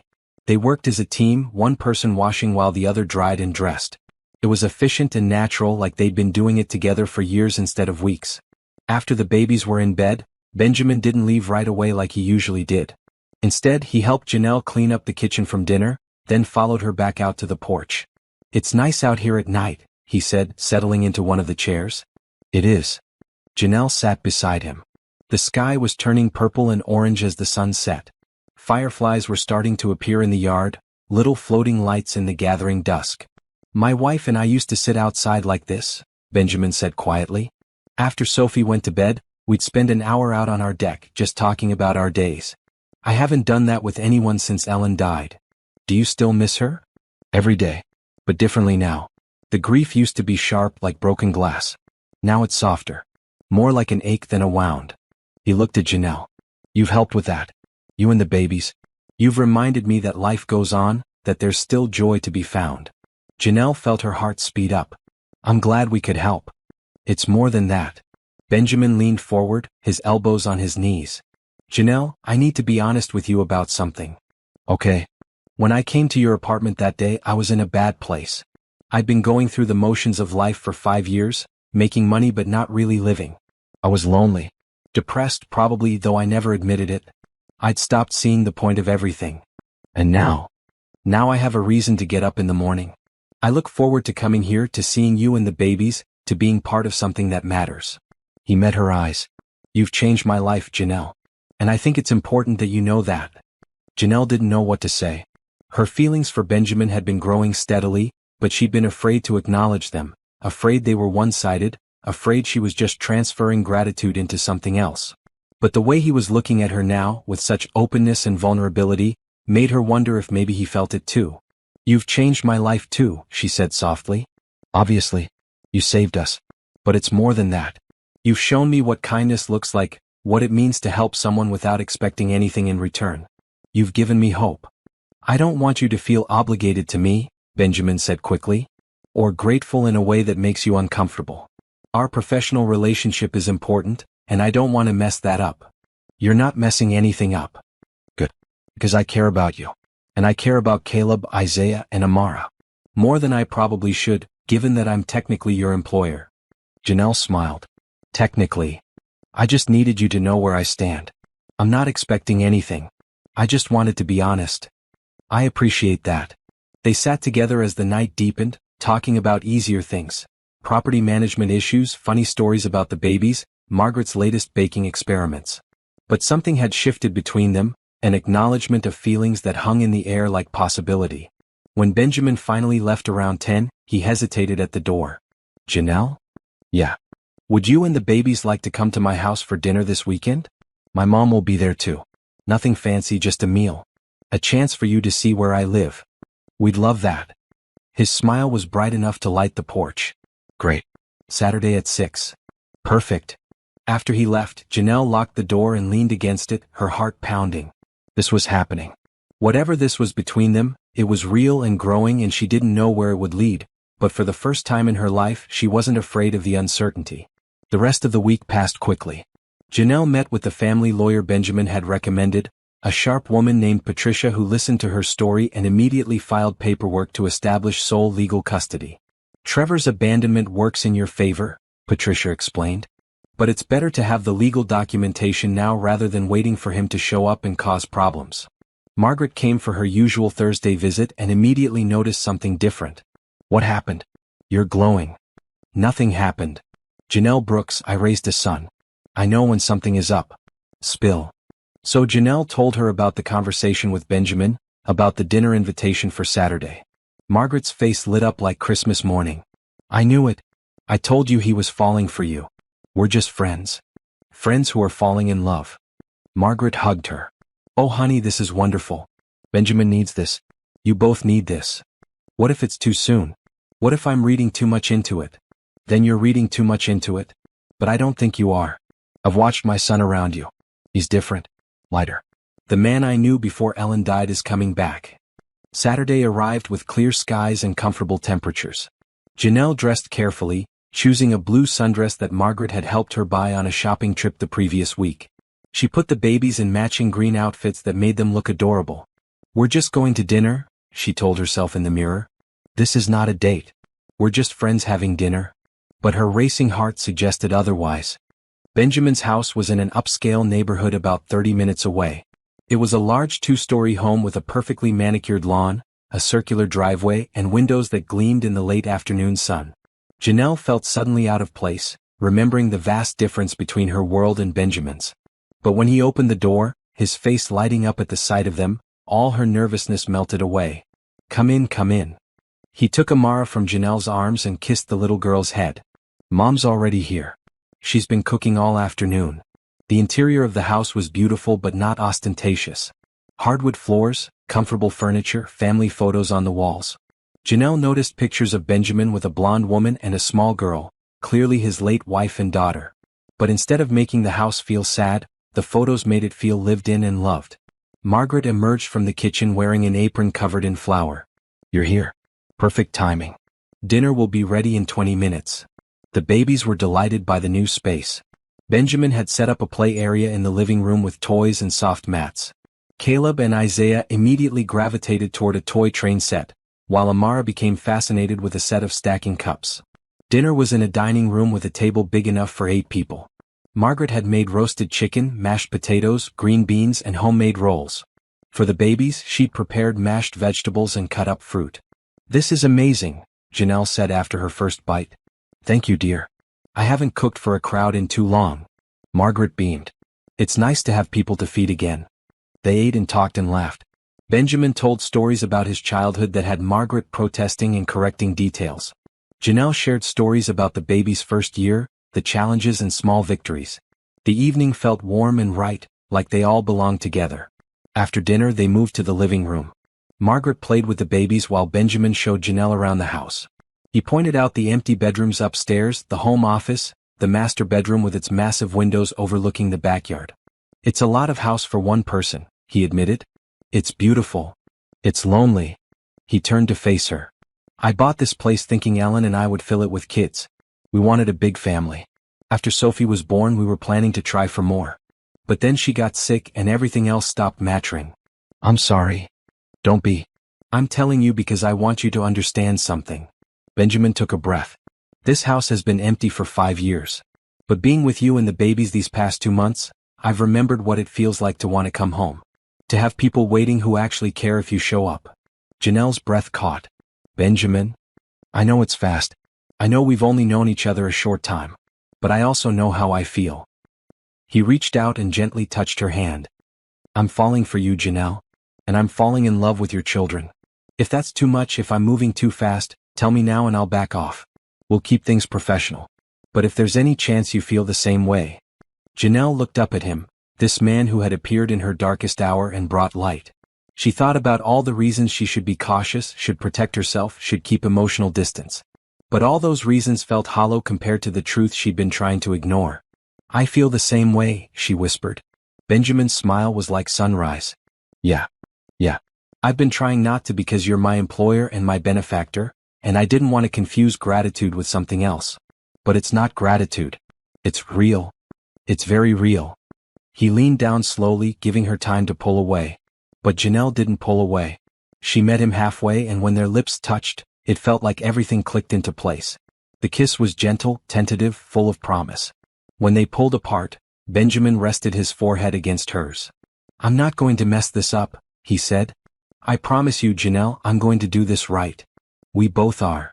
They went back downstairs to find Margaret setting the babies up with toys, pretending not to notice their flushed faces and intertwined hands. But her knowing smile gave her away. Should I start looking at my calendar for a wedding? She asked innocently. Mom? What? I'm just asking. You're not getting any younger, Benjamin. And these babies need a father figure. Janelle laughed, the sound bubbling up from someplace deep and happy. Let's maybe get through a few more dates first. Fine. But I'm already planning the guest list in my head. As the evening wound down and Janelle prepared to take the babies home, Benjamin walked her to the minivan. Margaret had tactfully taken the babies out earlier, getting them buckled into their car seats. Thank you for tonight, Janelle said. Thank you for giving me a chance. Benjamin kissed her forehead. I'll see you tomorrow? Always. Driving home with the babies dozing in their car seats and the radio playing softly, Janelle felt something she'd never allowed herself to feel before. Completely, genuinely happy. Not just grateful or relieved or surviving, but actually happy. She thought about the woman she'd been 2 months ago, desperate and alone in that terrible apartment, convinced she'd failed her children. That woman would never have believed this was possible. But it was possible. It was real. And it was just the beginning. August brought morning thunderstorms and afternoon humidity that made the air feel heavy. But inside Janelle's house, life had settled into a comfortable rhythm. The babies had started taking their first steps, which meant constant vigilance to keep them from tumbling into things. Caleb was the most adventurous, while Isaiah preferred to crawl when he wanted speed. Amara was cautious, always looking for someone to hold her hand. Benjamin had become a fixture in their daily lives. He came over most evenings, helped with dinner and bedtime, and stayed until the babies were asleep. On weekends they went to parks, museums, the zoo. To any outsider they looked like a family. And increasingly that's what they felt like. But they still hadn't defined their relationship beyond that one kiss at his house. They held hands. They sat close. The air between them was charged with unspoken feelings. But Benjamin seemed hesitant to push forward, and Janelle wasn't sure if she should be the one to bring it up. Margaret had no such hesitations. For heaven's sake, you two are dancing around each other like nervous teenagers, she said one Thursday afternoon while Janelle was working and Margaret was watching the babies. Just talk about it. Talk about what? Don't play coy with me, young lady. You're in love with my son. He's in love with you. The babies adore him. So what's the holdup? It's complicated. It's only complicated if you make it complicated. Margaret folded a baby blanket. Life is short. Trust me, I know. Don't waste time overthinking when you could be living. That evening, Benjamin arrived with takeout from a Thai restaurant. They ate dinner while the babies made a mess with their mashed sweet potatoes. Afterward, they gave the triplets baths together, working in their usual synchronized rhythm. "You're getting good at this," Janelle observed as Benjamin dried Isaiah with a towel. "Practice makes perfect. Besides, these guys make it fun." He kissed the top of Isaiah's head. "Don't you, buddy?" After the babies were in bed, they sat in the living room. Benjamin was unusually quiet, fidgeting with his watch, clearly working up to saying something. "Benjamin? You okay?" He looked up. "Can we talk?" Janelle's stomach flipped. "Of course. I've been thinking a lot about us. About this." He gestured between them. "About where we're going." "Me too. I need you to know something. When I said I was falling for you, I wasn't just talking about romantic feelings. It's bigger than that." He leaned forward, his expression intense. "Janelle, I love you. I love your children. I want this. A family. A future." Janelle's heart hammered in her chest. "Benjamin? I know it's fast. I know people will say we're rushing. But I also know how I feel. I've been in love before. I know what it looks like, what it feels like. And this is it." He reached for her hands. "You've brought me back to life. Before I met you, I was existing, not living. Now I wake up excited for the day. I go to sleep grateful for what I have. That's all because of you." Tears pricked Janelle's eyes. "I love you too. I've been trying not to, trying to be practical, trying to protect myself. But I can't help it. You're everything I didn't know I needed." Benjamin moved closer, cupping her face in his hands. "Then let's stop pretending this is casual. Let's be honest about what this is." "What is it?" "It's love. Real, committed, build a life together love." He kissed her gently. "I want you to be mine. I want those babies to be mine. I want us to be a family, officially." "Are you asking me to marry you?" "Not yet. I want to do that properly, with a ring and a plan. But I am asking you to be my girlfriend, to take this relationship seriously, to see where it goes." He smiled. "Even though I already know where it's going. I'm going to marry you, Janelle Brooks. Maybe not tomorrow, but soon. So you might as well get used to the idea." Janelle laughed through her tears. "That's awfully confident of you. I'm a confident man when I know what I want." He kissed her again, deeper this time. "So what do you say? Will you be mine?" "Yes. Absolutely yes." They spent the rest of the evening on the couch talking about everything and nothing. Benjamin told her about his plans to expand his real estate business, how he wanted her input on which properties to acquire next. Janelle shared her ideas for improving tenant services, maybe starting a program to help struggling renters before they got behind on payments. "You're brilliant," Benjamin said, pulling her close. "Seriously? These ideas could change the way people approach property management." "You really think so?" "I know so. You see people, not just numbers. That's rare in business." Around midnight, Benjamin finally stood to leave. They kissed goodbye at the door, and Janelle felt like a teenager again, dizzy and giddy and completely smitten. "I'll call you tomorrow," he said. "You always do." "Yeah, but now it's official. I'm your boyfriend. I get to be obnoxiously present in your life." Janelle grinned. "I'm looking forward to it." Over the next few weeks, their relationship deepened. Benjamin introduced her to his business partner, Richard, who was cordial but clearly skeptical. "Are you sure about this?" Richard asked Benjamin during a meeting that Janelle accidentally overheard. "It's a lot of responsibility taking on a woman with 3 kids." "I'm not taking on anything," Benjamin replied coolly. "I'm building a life with someone I love. There's a difference." Benjamin's friends were warmer. A couple named Pamela and George invited them to a barbecue, where Janelle met several other families with young children. The kids played together while the adults talked and ate. For the first time, Janelle felt like she fit into Benjamin's world. "You're good for him," Pamela said quietly while they watched the children.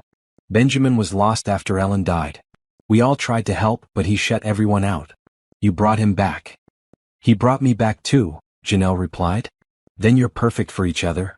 Margaret hosted Sunday dinners that became a weekly tradition. She'd cook elaborate meals while Benjamin and Janelle kept the babies entertained. After dinner, they'd sit around the table talking for hours, building the kind of family bonds that Janelle had never experienced growing up. Work continued to go well. Janelle had become so efficient at property management that Benjamin gave her additional responsibilities, including scouting potential new acquisitions. She accompanied him to property viewings, offering insights about tenant appeal and renovation needs. You have great instincts, Benjamin told her after she suggested passing on a property he'd been considering. That building had hidden structural issues I didn't catch. I just looked at the foundation and thought about what would need fixing. It wasn't worth the price. See? Brilliant. But their happiness had an undercurrent of tension that neither wanted to acknowledge. Trevor. The legal proceedings for sole custody were moving forward, but Patricia had warned them that Trevor would have to be notified. He has the right to contest, she explained. And if he does, this could get complicated. The notification went out in early September. Janelle tried not to think about it, tried to focus on her life with Benjamin and the babies. But in the back of her mind, she was terrified that Trevor would appear and destroy everything she'd built. Her fears proved justified when, on a Wednesday afternoon, Patricia called with bad news. Trevor filed a response. He's contesting the sole custody petition. He wants joint custody and is claiming he's ready to be a father. Janelle felt like the floor had dropped out from under her. How can he claim that? He abandoned us. I know. And we have documentation to prove it. But the courts generally favor parental involvement, even from absent parents who claim they want to change. Patricia's voice was sympathetic but realistic. We're going to fight this, Janelle. But you need to prepare yourself for the possibility that Trevor might get some level of custody or visitation. When Benjamin arrived that evening, Janelle was crying. The babies sensed her distress and were fussy, making everything worse. Benjamin took one look at the situation and immediately took charge. Tell me what happened, he said while picking up Caleb. Janelle explained through her tears. Benjamin's expression hardened. He doesn't get to do this. He doesn't get to waltz back in after abandoning you and claim he deserves these children. The lawyer says he has rights. Then we fight. We document everything. We prove he's unfit. Benjamin's voice was fierce. I'm not going to let him hurt you or these babies. I promise you, Janelle, we're going to win this. What if we don't? Then we deal with it. Together. He pulled her close, careful not to squish Caleb between them. I'm not going anywhere. Whatever happens, I'm here. You're not alone in this. That night, after the babies were asleep, Benjamin sat with Janelle and helped her write down every detail of Trevor's abandonment. The dates, the conversations, the refusal to help financially or emotionally.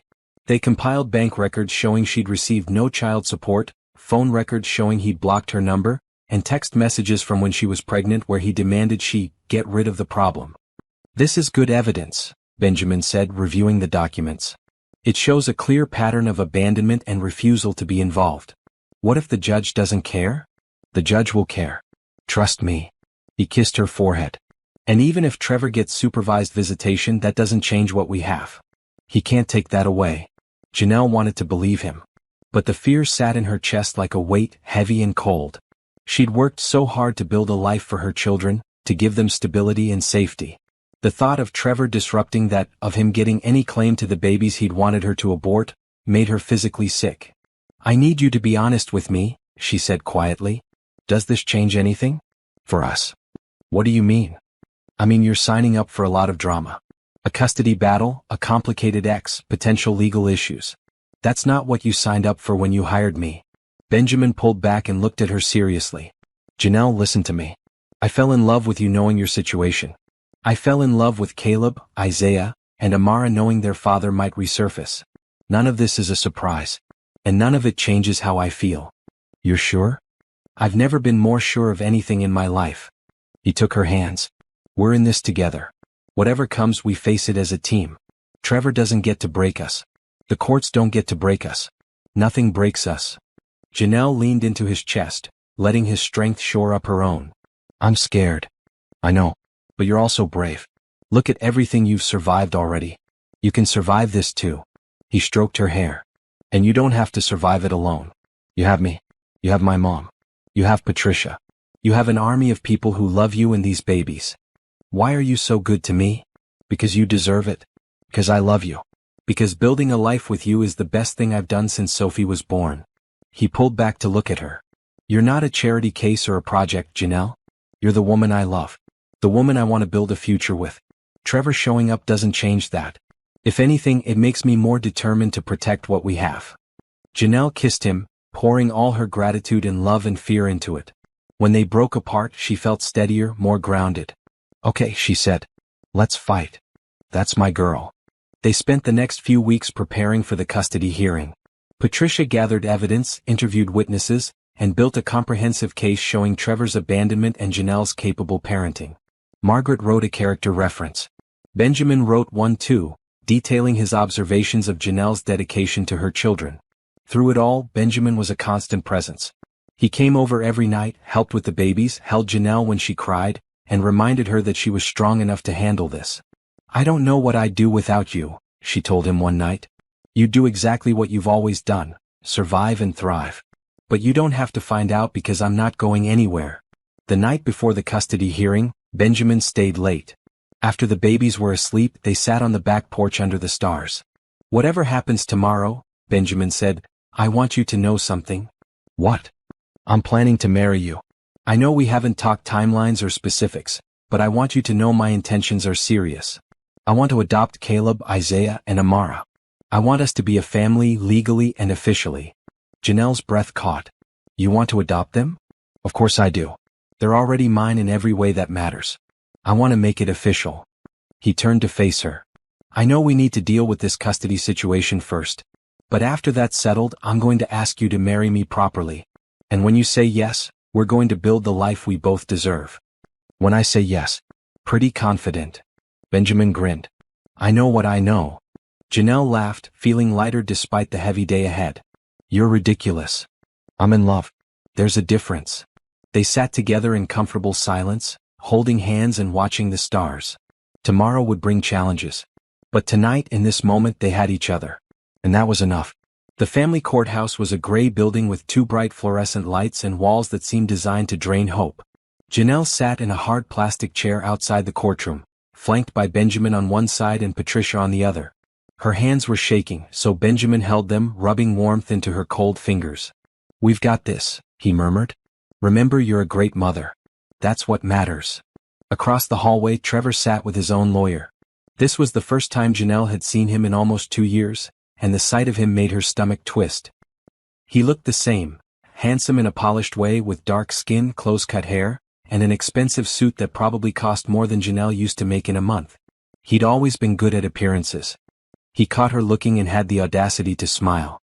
Janelle looked away, gripping Benjamin's hand tighter. "You don't have to look at him," Benjamin said. "Focus on me." The courtroom doors opened and they were called inside.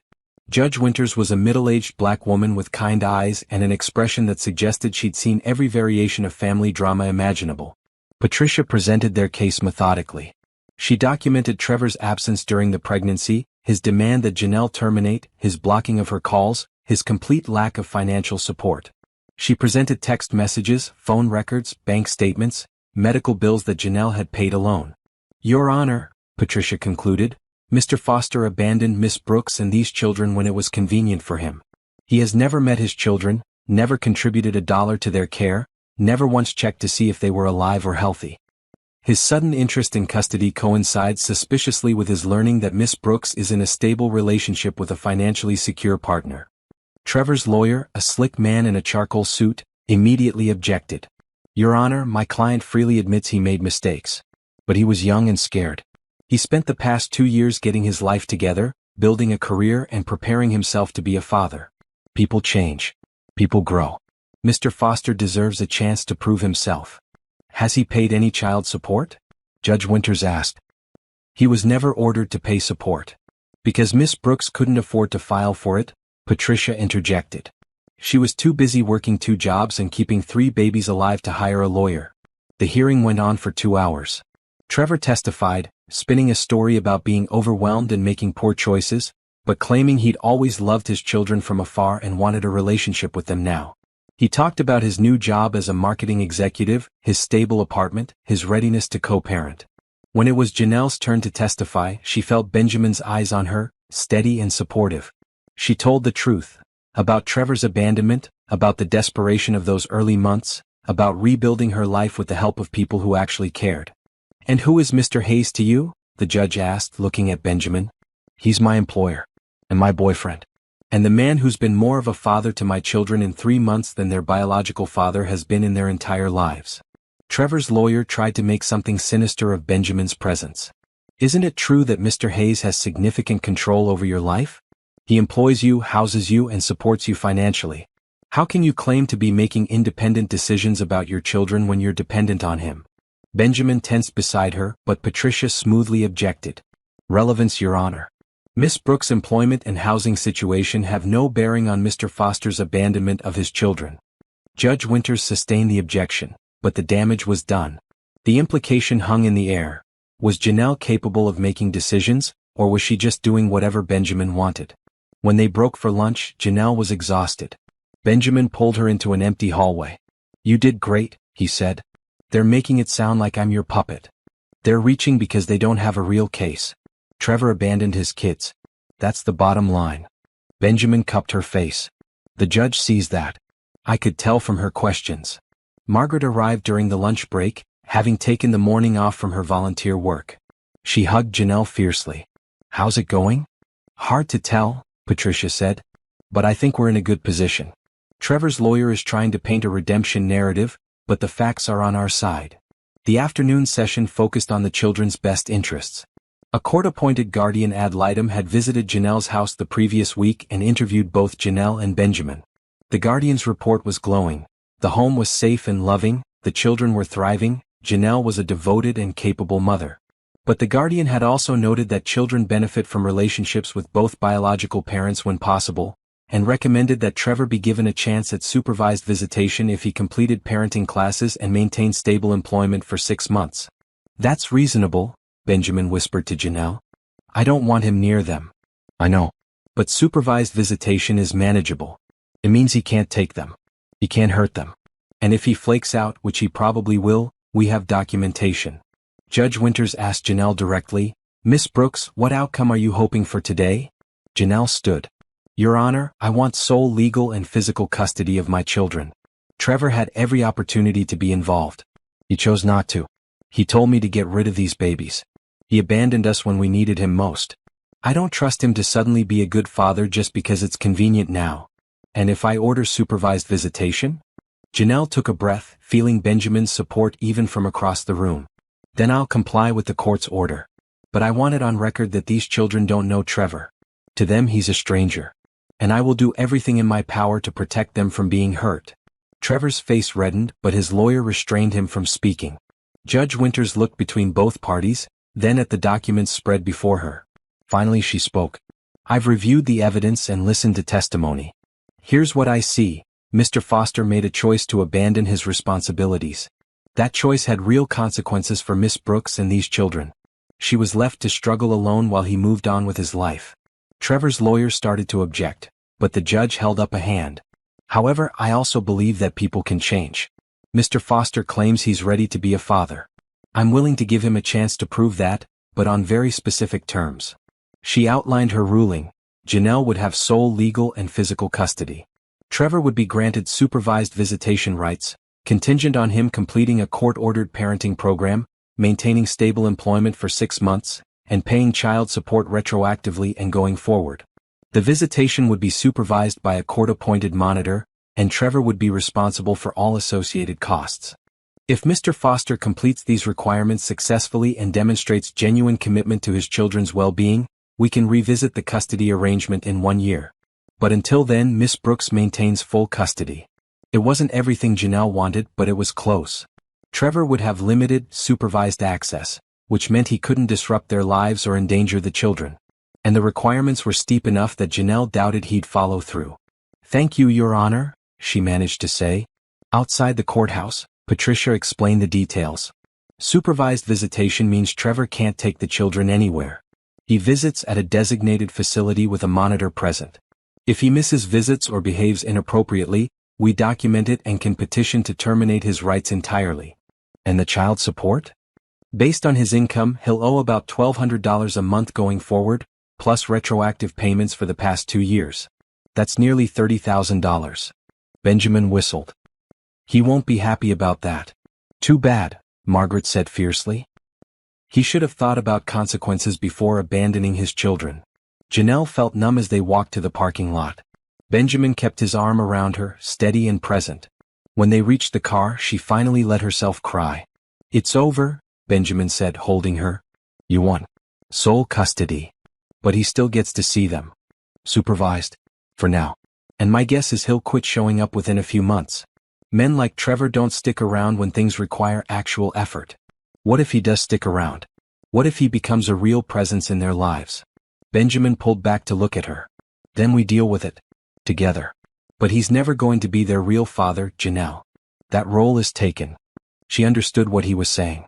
Benjamin had been there for every milestone over the past few months. First steps, first words, first teeth. He'd walked the floor with feverish babies, changed countless diapers and played endless games of peekaboo. He was already their father in every way that mattered. Let's go home, she said. They picked up the babies from Margaret's house, where she'd been watching them during the hearing. Caleb, Isaiah, and Amara launched themselves at Janelle, babbling excited nonsense about their day with Grandma Margaret. Benjamin scooped up all three of them, making them shriek with laughter. Daddy, Amara said clearly. Everyone froze. It was the first time she'd said the word. Benjamin's eyes filled with tears. He looked at Janelle, silently asking for permission. She nodded, her own eyes blurring. That's right, sweet girl, Benjamin said softly. Daddy's here. Caleb and Isaiah, not wanting to be left out, started chanting, Daddy, Daddy, Daddy, until Benjamin was laughing and crying at the same time. Margaret dabbed at her eyes with a tissue. Well, I guess that settles that. They took the babies home. After dinner and baths, Benjamin helped put them to bed. Amara wouldn't let go of his hand until she was fully asleep. Standing in the doorway watching Benjamin with her daughter, Janelle felt her heart expanding with love so fierce it almost hurt. Thank you, she whispered when they were back downstairs. For what? For loving them. For loving us. For being here. Janelle, there's nowhere else I'd rather be. He pulled her close.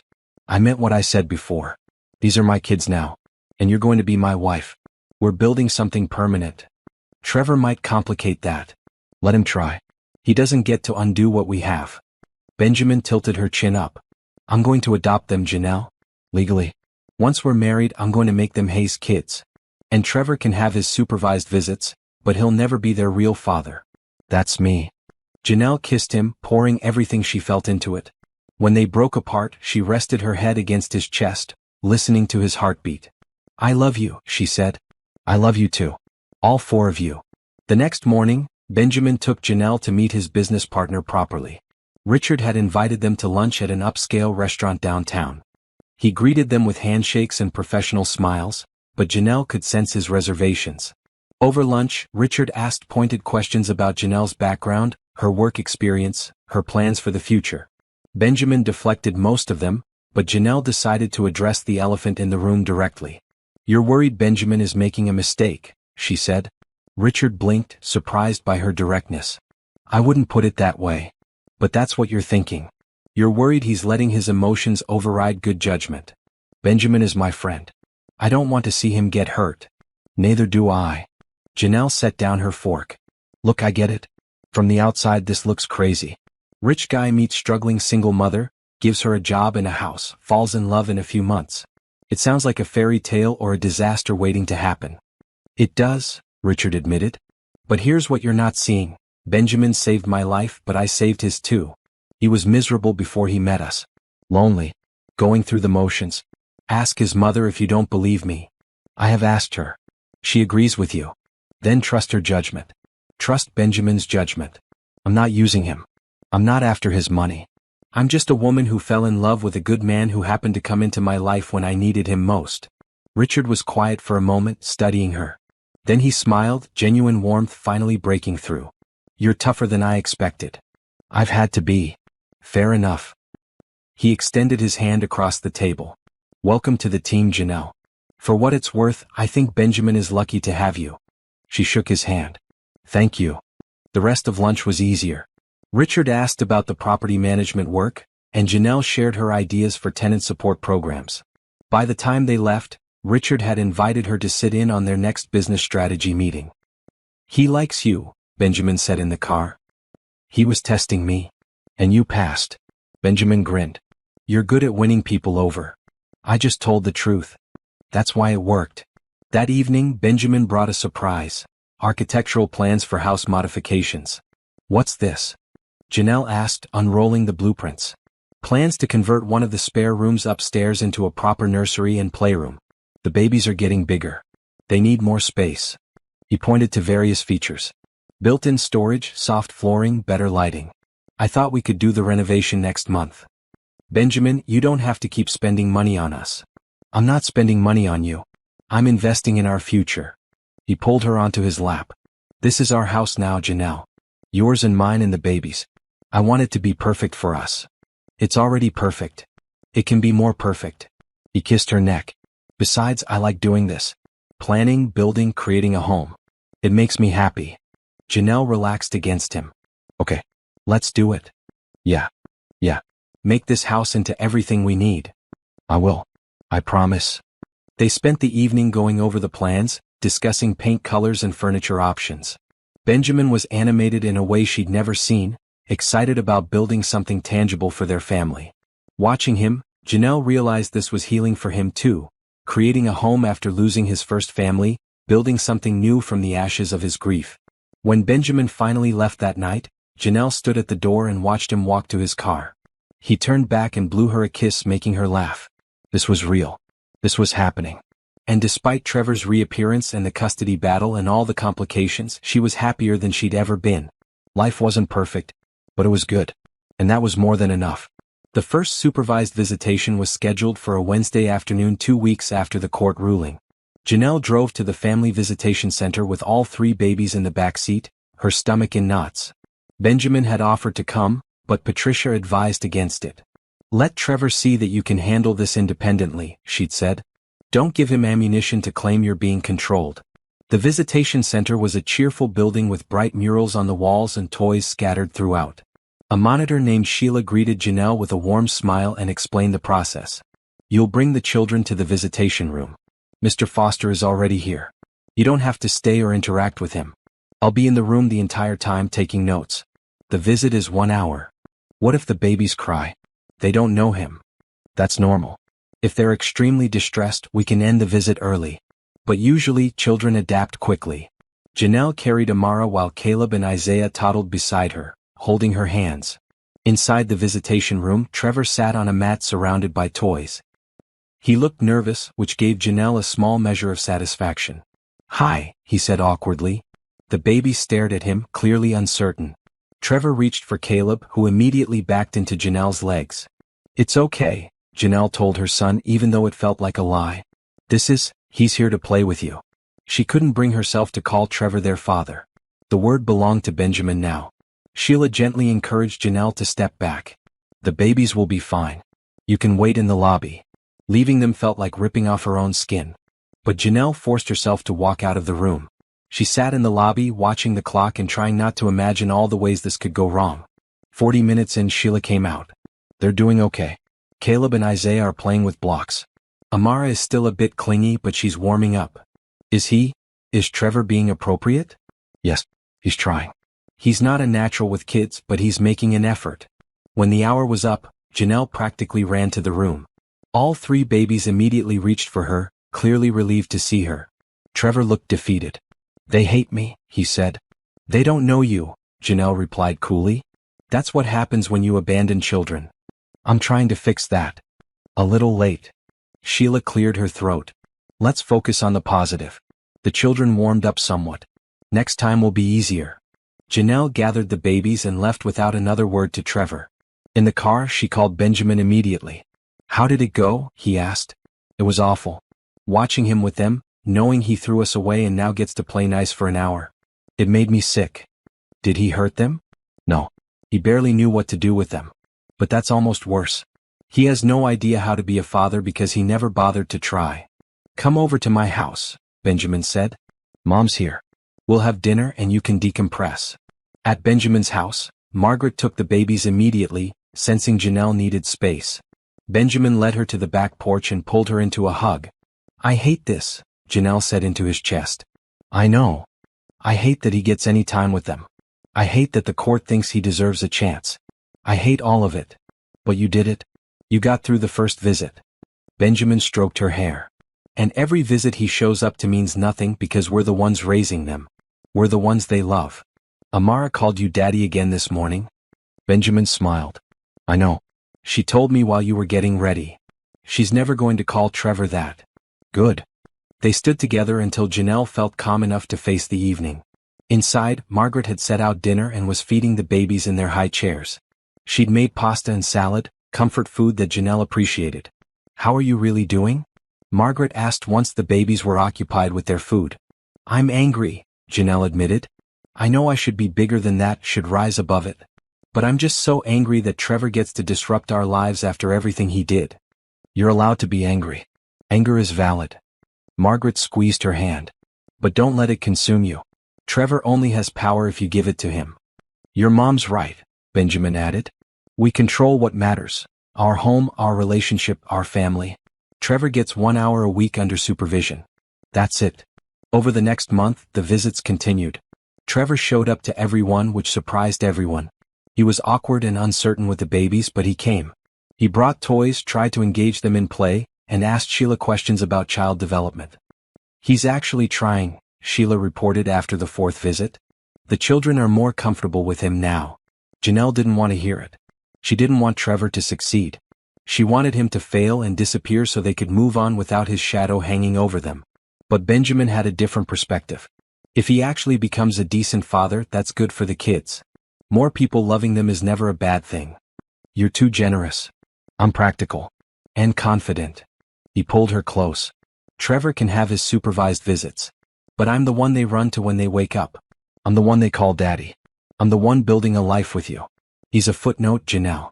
We're the story. The house renovation started in October. Contractors converted the largest spare bedroom into a combination nursery and playroom, with 3 toddler beds, built-in storage for toys, soft foam flooring, and bright paint in shades of yellow and green. Benjamin supervised every detail, making sure everything was perfect. "This is going to be amazing," he said, watching the contractors install the flooring. Janelle surveyed the room, imagining her children playing here, sleeping here, growing here. "It's more than I ever dreamed. Get used to it. I plan on spoiling you and these kids for the rest of our lives." "That's a long time." Benjamin smiled. "I'm counting on it." One evening in late October, after the babies were asleep in their new room, Benjamin took Janelle's hand and led her to the back porch. The air was crisp and cool, autumn settling in with golden leaves and early sunsets. "I need to tell you something," he said. Janelle's heart jumped. "Okay. I've been thinking about our future. About what comes next." "And?" Benjamin pulled a small box from his pocket. Janelle's breath caught. "I know I said I'd wait for the perfect moment, the perfect plan. But here's what I've realized. Every moment with you is perfect. Every day is the right day." He opened the box, revealing a simple but beautiful diamond ring. "Janelle Brooks, will you marry me?" Tears streamed down Janelle's face. "Yes. Of course yes." Benjamin slid the ring onto her finger, then pulled her into a kiss that tasted like forever. When they broke apart, they were both crying and laughing. "I love you so much," Benjamin said. "I love you too. I can't believe this is real." "It's real. We're real. And we're going to build an amazing life together." They went inside to tell Margaret, who cried and hugged them both. "I knew it. I've been waiting for this since June." "We're getting married," Janelle said, still in shock. "Finally. Now I can start planning the wedding." "Mom, we just got engaged 10 minutes ago." "No time to waste. I have ideas." They celebrated with wine and leftover cake, talking late into the night about wedding plans and the future. Benjamin wanted a wedding soon, maybe before the end of the year. Janelle wanted something simple, just close family and friends. "Whatever you want," Benjamin said. "As long as I get to marry you, I don't care about the details." When Janelle finally went home that night, wearing her engagement ring and floating on happiness, she felt like she'd stepped into someone else's life. 5 months ago, she'd been desperate and broken, facing eviction and homelessness. Now she was engaged to an incredible man, living in a beautiful house, raising her children in safety and comfort. But that night, her phone rang with an unknown number. Against her better judgment, she answered. "Janelle, it's Trevor." Her stomach dropped. "How did you get this number?" "That doesn't matter. I need to talk to you. We have nothing to discuss outside of the visitation schedule. Please. Just 5 minutes." His voice was different, less arrogant, more genuine. "I know I don't deserve it, but I'm asking anyway." Janelle almost hung up. But curiosity and the lingering hope that maybe he'd leave them alone kept her on the line. "Fine. 5 minutes. I wanted to say I'm sorry. I know that doesn't fix anything and I know it's too late. But I need you to know that I regret everything. Leaving you, abandoning the kids, all of it." "Okay. I was scared." That's not an excuse, I know. But when you told me you were having triplets, I panicked. I wasn't ready to be a father to one kid, let alone 3. So I ran. You didn't just run. You told me to get rid of them. I know. That was unforgivable. Trevor's voice cracked. I've spent the past year in therapy working through my issues, trying to become someone worthy of being a parent. I know I can never make up for what I did. But I want to try. Janelle was quiet, processing his words. Part of her wanted to believe him, to think people really could change. But the bigger part, the part that had survived his abandonment, remained skeptical. What do you want from me, Trevor? Nothing. I'm not asking for more time with the kids or changes to the custody arrangement. I just wanted you to know that I'm trying. And that I'm happy you found someone who treats you and the children right. You've been stalking me? No. The visitation monitor mentioned your fiancé picks you up sometimes. And I've seen the way the kids light up when they talk about their daddy. He paused. I'm glad they have that. I'm glad you have that. You deserve better than what I gave you. Janelle didn't know what to say. She'd expected anger or demands, not this raw vulnerability. Okay, she said finally. Thank you for calling. That's it? No yelling? I'm too happy to waste energy on anger. I have a good life now, Trevor. A great life. You can't touch that. I don't want to touch it. I just want to be allowed on the periphery. To know my kids even just a little. Then keep showing up to visits. Keep paying child support. Keep trying. Maybe someday the kids will want a relationship with you. But that's their choice to make, not yours or mine. That's fair. Trevor sounded relieved. Thank you, Janelle. For giving me even this much. After they hung up, Janelle sat in the dark living room, processing the conversation. She didn't trust Trevor's sudden transformation. People didn't change that easily. But maybe, just maybe, he was sincere. And if he genuinely wanted to be a positive presence in the children's lives, she could accept that. Because Margaret had been right. More people loving her children was never a bad thing. But Trevor would never be what Benjamin was. He'd never be daddy. He'd never be the man who showed up every day, who loved without conditions, who built a life with them. Janelle looked at her engagement ring, sparkling in the dim light. This was her future. This was her family. And nothing and no one was going to take that away. The wedding date was set for the first Saturday in December. They chose a small venue, a botanical garden with a glass conservatory that would be decorated with white flowers and fairy lights. Margaret took charge of planning with the efficiency of a military general, organizing everything from catering to flowers to music. I've been waiting 5 years to do this, she explained when Janelle expressed concern about all the work. Let me have my fun. Benjamin was content to let his mother run the show as long as the important details were right. Janelle would be his wife, and the babies would officially become his children through adoption proceedings that Patricia had already started filing. November brought cooler weather and preparations for the wedding. Janelle found a simple white dress that made her feel beautiful. Benjamin ordered a navy suit. Margaret designed matching outfits for the triplets. A tiny suit for Caleb, a vest and bow tie for Isaiah, and a white dress for Amara. Trevor continued his supervised visits, showing up consistently and making slow progress with the children. Caleb had started waving goodbye to him. Isaiah would occasionally let Trevor hold him. Amara remained the most resistant, but even she was beginning to warm up. He's really trying, Sheila reported. He completed his parenting classes and is paying child support on time. The children are adjusting. Janelle shared this with Benjamin one evening while they were reviewing adoption paperwork. How do you feel about it? He asked. Conflicted. Part of me is glad he's being responsible. But another part resents that he gets credit for doing the bare minimum. That's valid. Benjamin set down the papers. But here's what matters. When the adoption goes through, I'll be their legal father. Trevor can visit, but he won't have legal rights anymore. You okay with that? More than okay. These kids need one dad, not two. And you're their dad. Good. Because I love them like they're my own blood.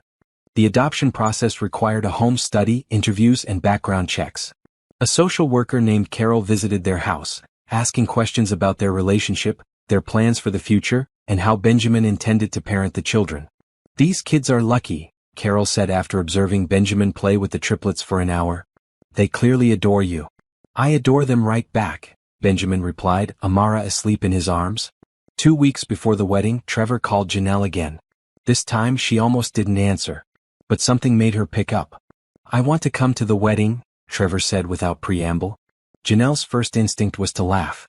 Absolutely not. Hear me out. I know it sounds crazy, but I want to be there when the kids officially get a father. It feels important. Important to who? You. This isn't about you, Trevor.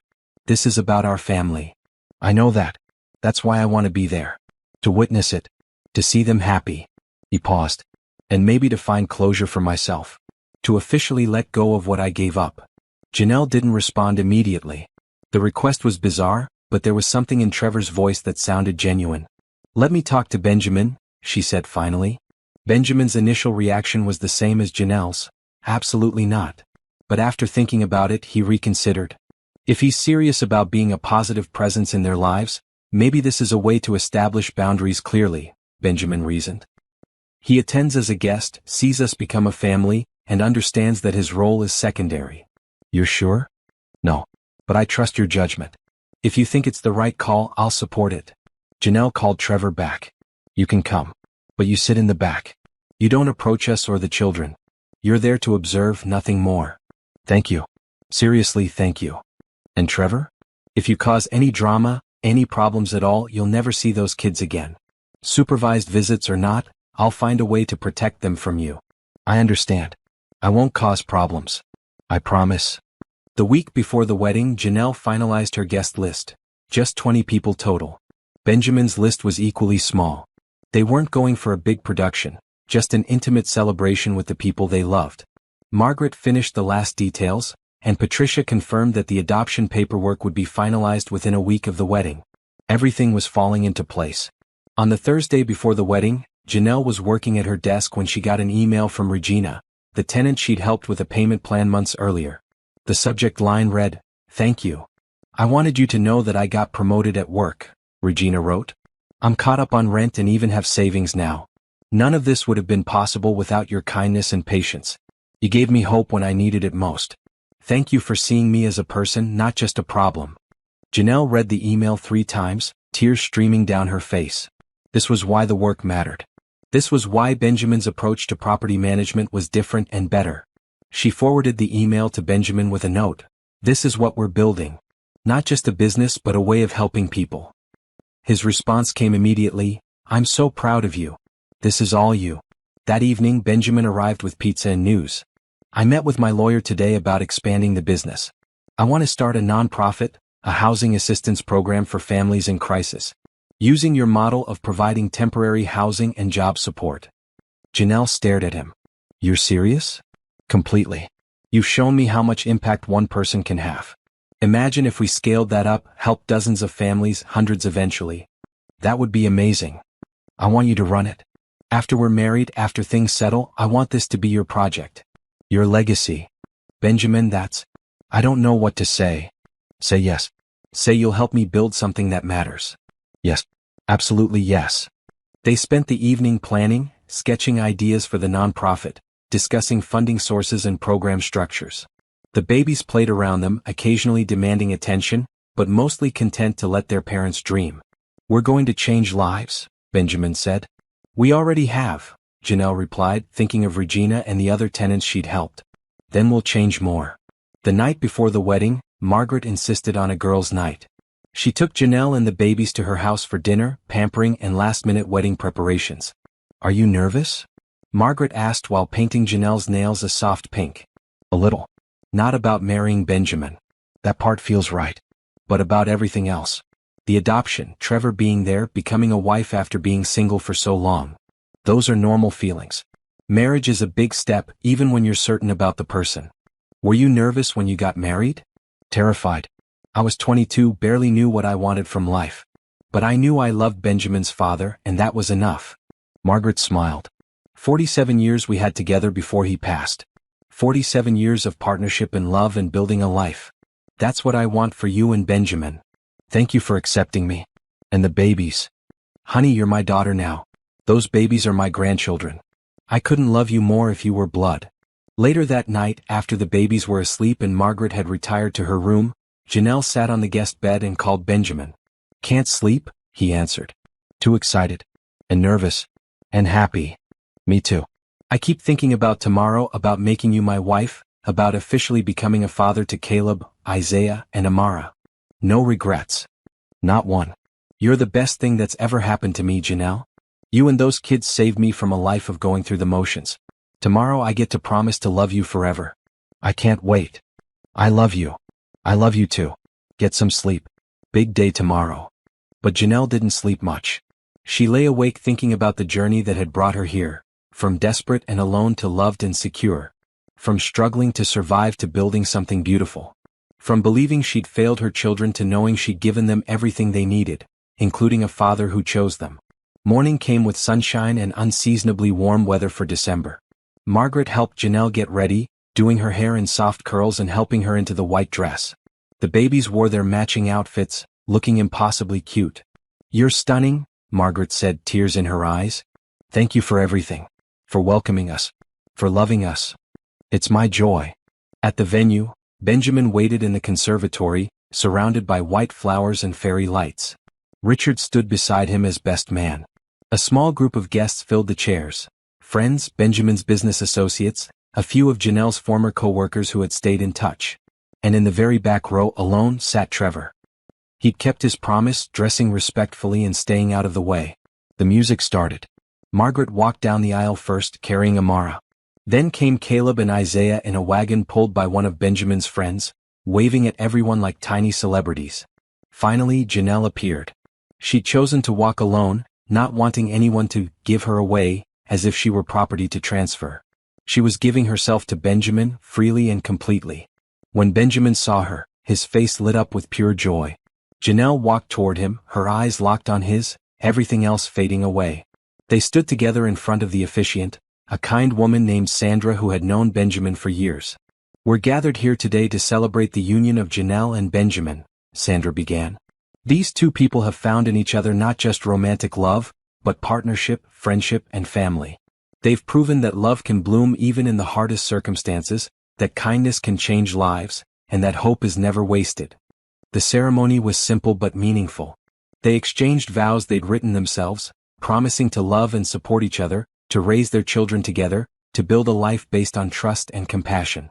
"I promise to be your partner in all things," Benjamin said, his voice thick with emotion. "To stand beside you in joy and challenge. To love your children as my own. To build a life with you that honors what we've both survived and celebrates what we've created together." Janelle's voice shook as she spoke her vows. "I promise to love you with my whole heart.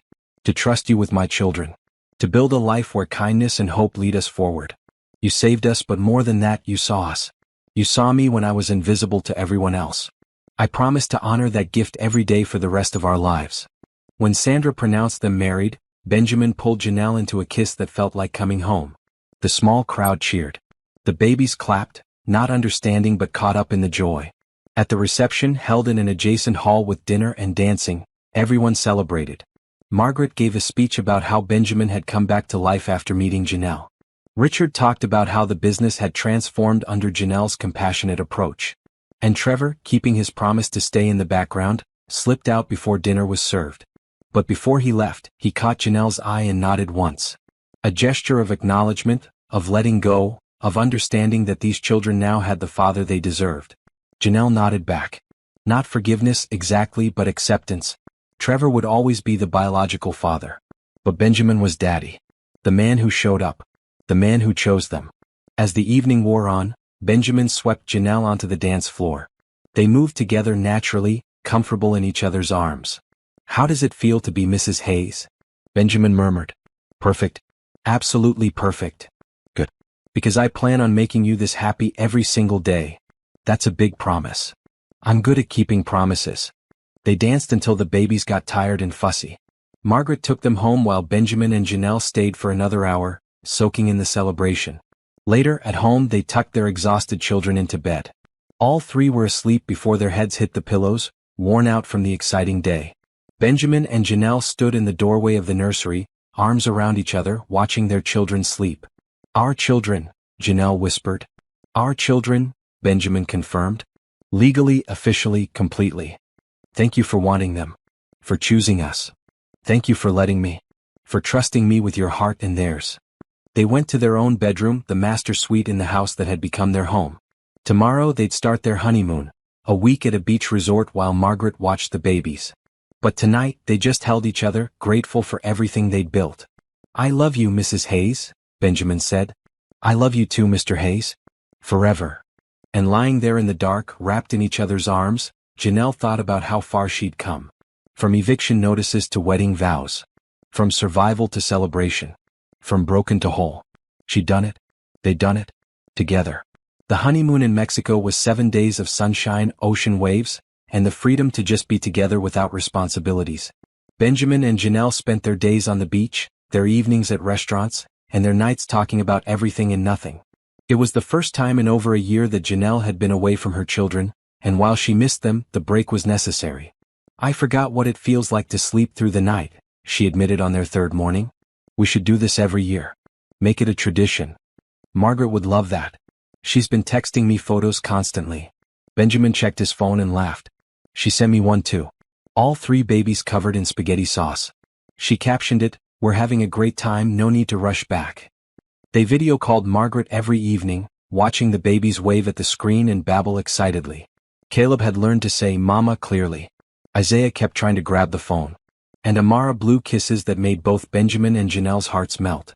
3 more days, Janelle said after one call. Then we go home to our babies. Our babies. I still love hearing that.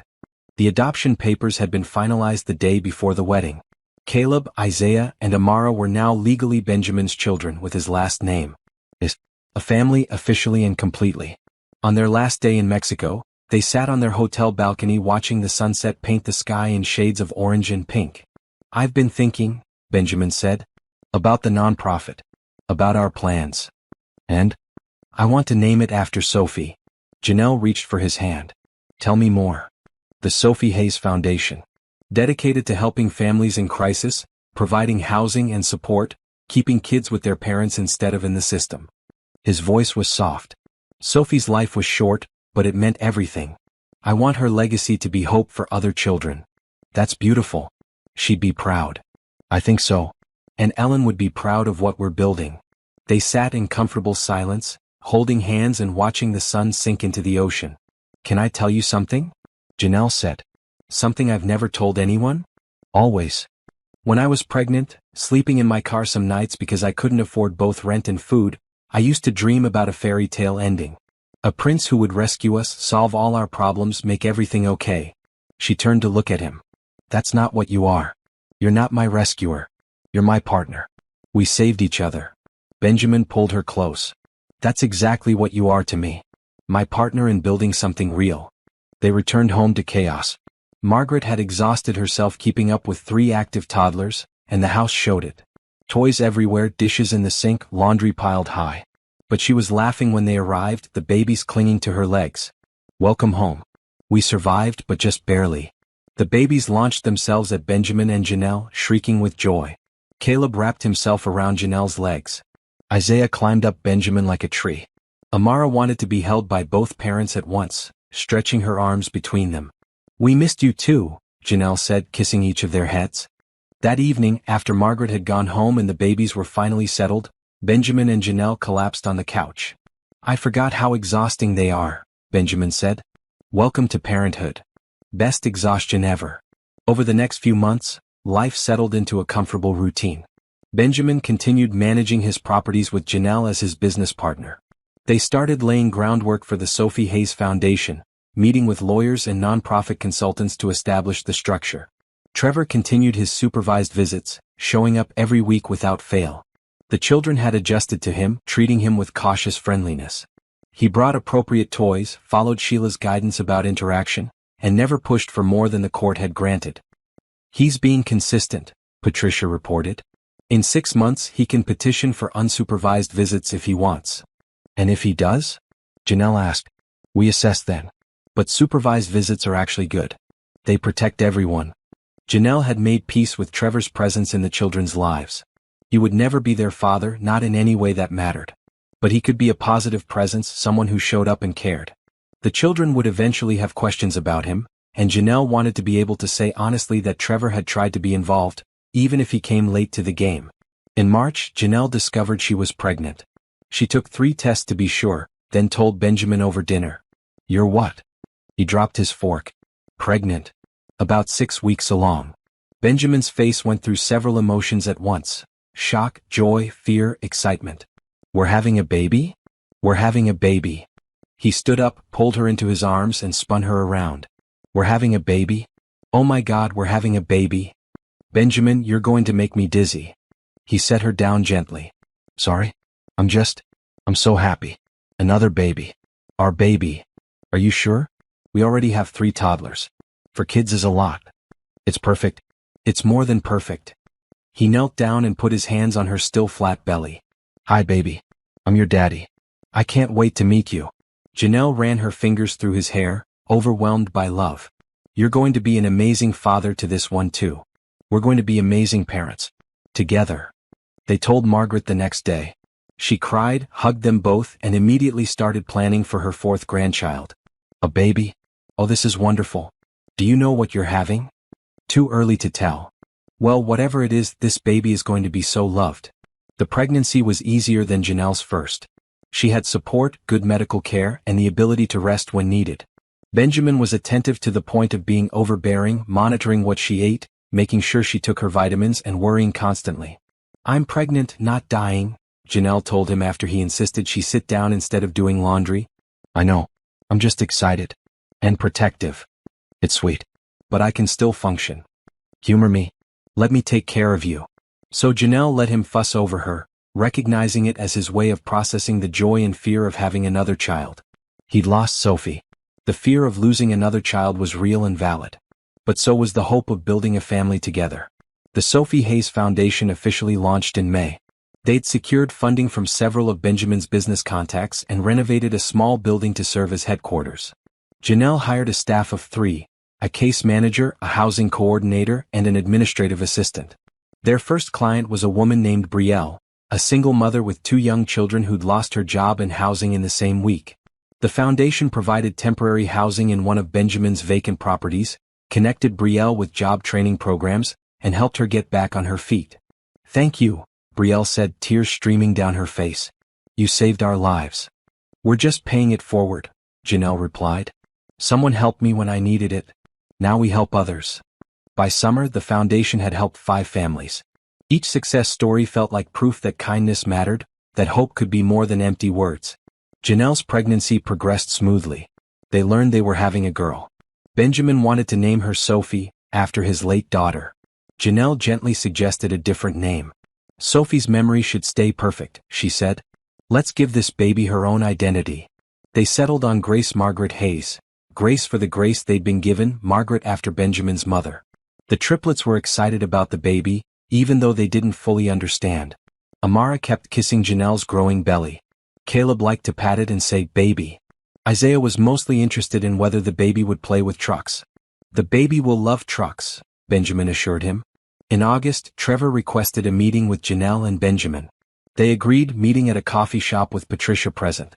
Trevor looked nervous but determined. I wanted to talk to you about the future. About my role in the kids' lives. Okay, Janelle said carefully. I know I'll never be their real father. That's Benjamin. I see how they are with him, how much they love him. And I'm genuinely happy about that. They deserve him. What are you saying, Trevor? Benjamin asked. I'm saying I want to step back. Not completely. I'd like to keep seeing them occasionally, maybe once a month instead of weekly. But I don't want to confuse them or make things complicated. They have a father. They don't need to. Janelle felt relief wash over her. You're sure? I'm sure. These visits have been good for me. They've helped me see what I gave up, understand what being a parent actually means. But they don't need me disrupting their lives every week. They're thriving. I don't want to mess that up. Patricia documented the new agreement. Trevor would have supervised visits once a month, primarily so the children would know he existed and was interested, but not enough to be a constant presence. After Trevor left, Benjamin turned to Janelle. How do you feel? Relieved. I think this is right for everyone. Me too. In October, Grace Margaret Hayes was born. Labor was shorter than with the triplets, and within hours, Janelle was holding a perfect baby girl with Benjamin's blue eyes and her own dark curls. She's beautiful, Benjamin whispered, tears streaming down his face. She looks like you. She looks like us. Margaret brought the triplets to the hospital to meet their new sister. All 3 were fascinated, peering into the bassinet at the tiny baby. Gentle, Janelle reminded them. Very gentle. Caleb touched Grace's hand carefully. Baby. That's your sister? Benjamin told him. You're going to help take care of her. Isaiah seemed less convinced about this plan, but Amara was already smitten. My baby, she declared. Everyone's baby, Janelle corrected. Our family's baby. They brought Grace home 2 days later. The house that had once felt too big for just Janelle and the triplets now felt perfectly sized for a family of 6. Benjamin had converted another spare room into Grace's nursery, painted pale purple with white clouds on the ceiling. The first few weeks were exhausting but joyful. Benjamin took time off work to help, and Margaret came over daily. The triplets adjusted to being big siblings, mostly by being curious and occasionally trying to share their toys with Grace, who was too young to appreciate the gesture. We're outnumbered, Benjamin joked one night while they each rocked a crying baby. Grace in Janelle's arms, Isaiah having a meltdown in Benjamin's. We knew what we signed up for. Best chaos ever. Christmas came with snow and celebration. The house was decorated with lights and a tree. Presents piled up under it, mostly for the children. Margaret hosted Christmas dinner, which now included the whole family. Benjamin, Janelle, the 4 children, and even Richard and his wife, who had become close friends. I'm grateful for all of you, Margaret said during grace. For this family we've built. For the love in this room. For second chances and new beginnings. Hear, hear, Richard added. And thank you for letting an old cynic into your family. You're not that old, Benjamin teased. Speak for yourself. After dinner they exchanged gifts. The triplets got more toys than they could play with in a year. Grace got baby clothes and books.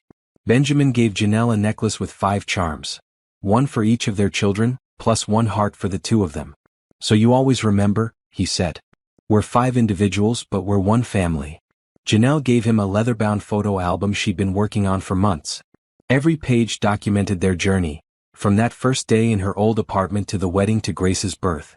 Pictures of ordinary moments and extraordinary ones, all building to tell the story of their family. This is perfect, Benjamin said, flipping through pages with tears in his eyes. This is our life. This is our life, Janelle agreed.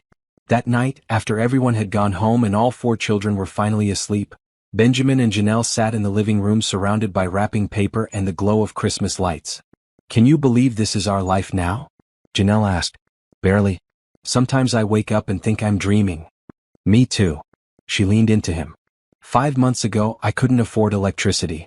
Now I'm married to an incredible man, we have 4 children, and we're running a foundation that helps families in crisis. And you're the CFO of my company, don't forget. When did that happen? Last week.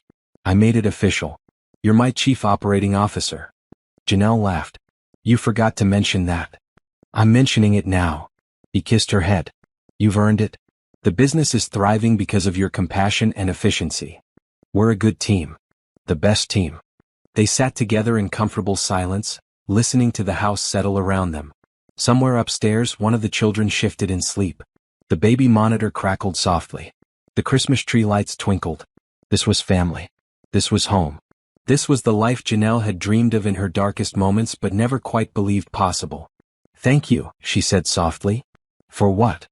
For walking into my apartment that day. For seeing me. For choosing us. Thank you for letting me in. For trusting me with your heart and your children. For building this life with me. I love you, Benjamin Hayes. I love you too, Janelle Hayes. Forever.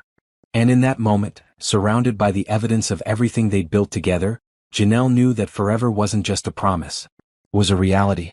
A choice they would make every day for the rest of their lives. The next morning, Janelle woke to chaos. All 4 children had somehow ended up in their bedroom, piled on the bed like puppies. Caleb was curled against Benjamin's back. Isaiah had claimed Janelle's pillow. Amara had squeezed herself between them. And Grace was sleeping in her bassinet next to the bed, making soft baby noises. We've been invaded, Benjamin mumbled, still half asleep. This is life now. I love it. They lay there for a few more minutes, savoring the warmth and closeness of their family. Then Grace started crying, signaling breakfast time, which woke Isaiah, who woke Caleb, who woke Amara. Within minutes, everyone was demanding attention, food, and entertainment. Divide and conquer? Benjamin suggested. Always. They spent the morning in their usual chaos. Diapers and bottles and cartoons and breakfast. But it was a happy chaos, the kind that came from a house full of love. Later that day, Benjamin found Janelle in the home office, working on foundation paperwork while Grace napped in her arms. You're amazing, you know that? He said. I'm just doing what needs to be done. No, you're building something incredible. The foundation has helped 11 families in 6 months. That's 11 families who have hope because of you. Because of us, Janelle corrected. Okay, because of us. But you're the heart of it. Your compassion, your understanding of what it's like to struggle. That's what makes it work. Janelle looked down at Grace, then around at the house they'd built together. I never thought I'd have this. A family. Security. Purpose. It felt impossible. And now it's my life. Our life. She smiled up at him. We did it, Benjamin. We built something real. We're still building. Every day. And I can't wait to see what comes next. Benjamin knelt beside her chair and kissed her forehead, then Grace's. Whatever comes next, we'll handle it together. Together, Janelle agreed. Outside, the sun was setting, painting the winter sky in shades of gold and rose. Inside, the house was warm and full of life. The triplets played in the living room, building towers and knocking them down with gleeful abandon. Grace slept peacefully, unaware of how loved she was. And Janelle and Benjamin sat together, partners in every sense of the word, building a future one day at a time. This was the happy ending Janelle had dreamed of in her darkest moments. But it was also a beginning. The beginning of a life filled with love, hope, and the daily choice to show up for each other. The fairy tale was real. The prince wasn't perfect and the princess had her flaws. But they had something better than perfection. They had partnership, trust, and the willingness to build something beautiful from the ashes of their past pain. They had a family. They had purpose. They had each other. And that was everything. 3 years later, the Sophie Hayes Foundation had expanded to 3 buildings and helped over 100 families. Janelle managed operations while Benjamin handled funding and expansion. Their model had been featured in local news and was being studied as a template for similar organizations in other cities. The children were thriving. Caleb, Isaiah, and Amara were in preschool learning letters and numbers and how to get along with other kids. Grace was 2 and talking in full sentences, keeping her parents constantly entertained with her observations about the world. Trevor's monthly visits had dwindled to quarterly, then occasional. He'd moved to another state for a job opportunity, and while he sent birthday cards and Christmas presents, his presence in the children's lives had faded to a distant figure they barely remembered. The children called Benjamin Daddy without hesitation, and Grace only knew Benjamin as her father. Margaret was in her mid-70s now but showed no signs of slowing down. She watched the children regularly, spoiled them constantly, and filled her house with photos of her growing family. And Benjamin and Janelle? They were still building. Still choosing each other every day. Still proving that love, hope, and kindness could transform even the darkest situations into something beautiful and lasting. Their story wasn't about a rescue. It was about 2 people who found each other at exactly the right moment, who chose to build something together, and who proved that family isn't just about blood. It's about showing up. It's about commitment. It's about love that lasts. And their love was built to last forever.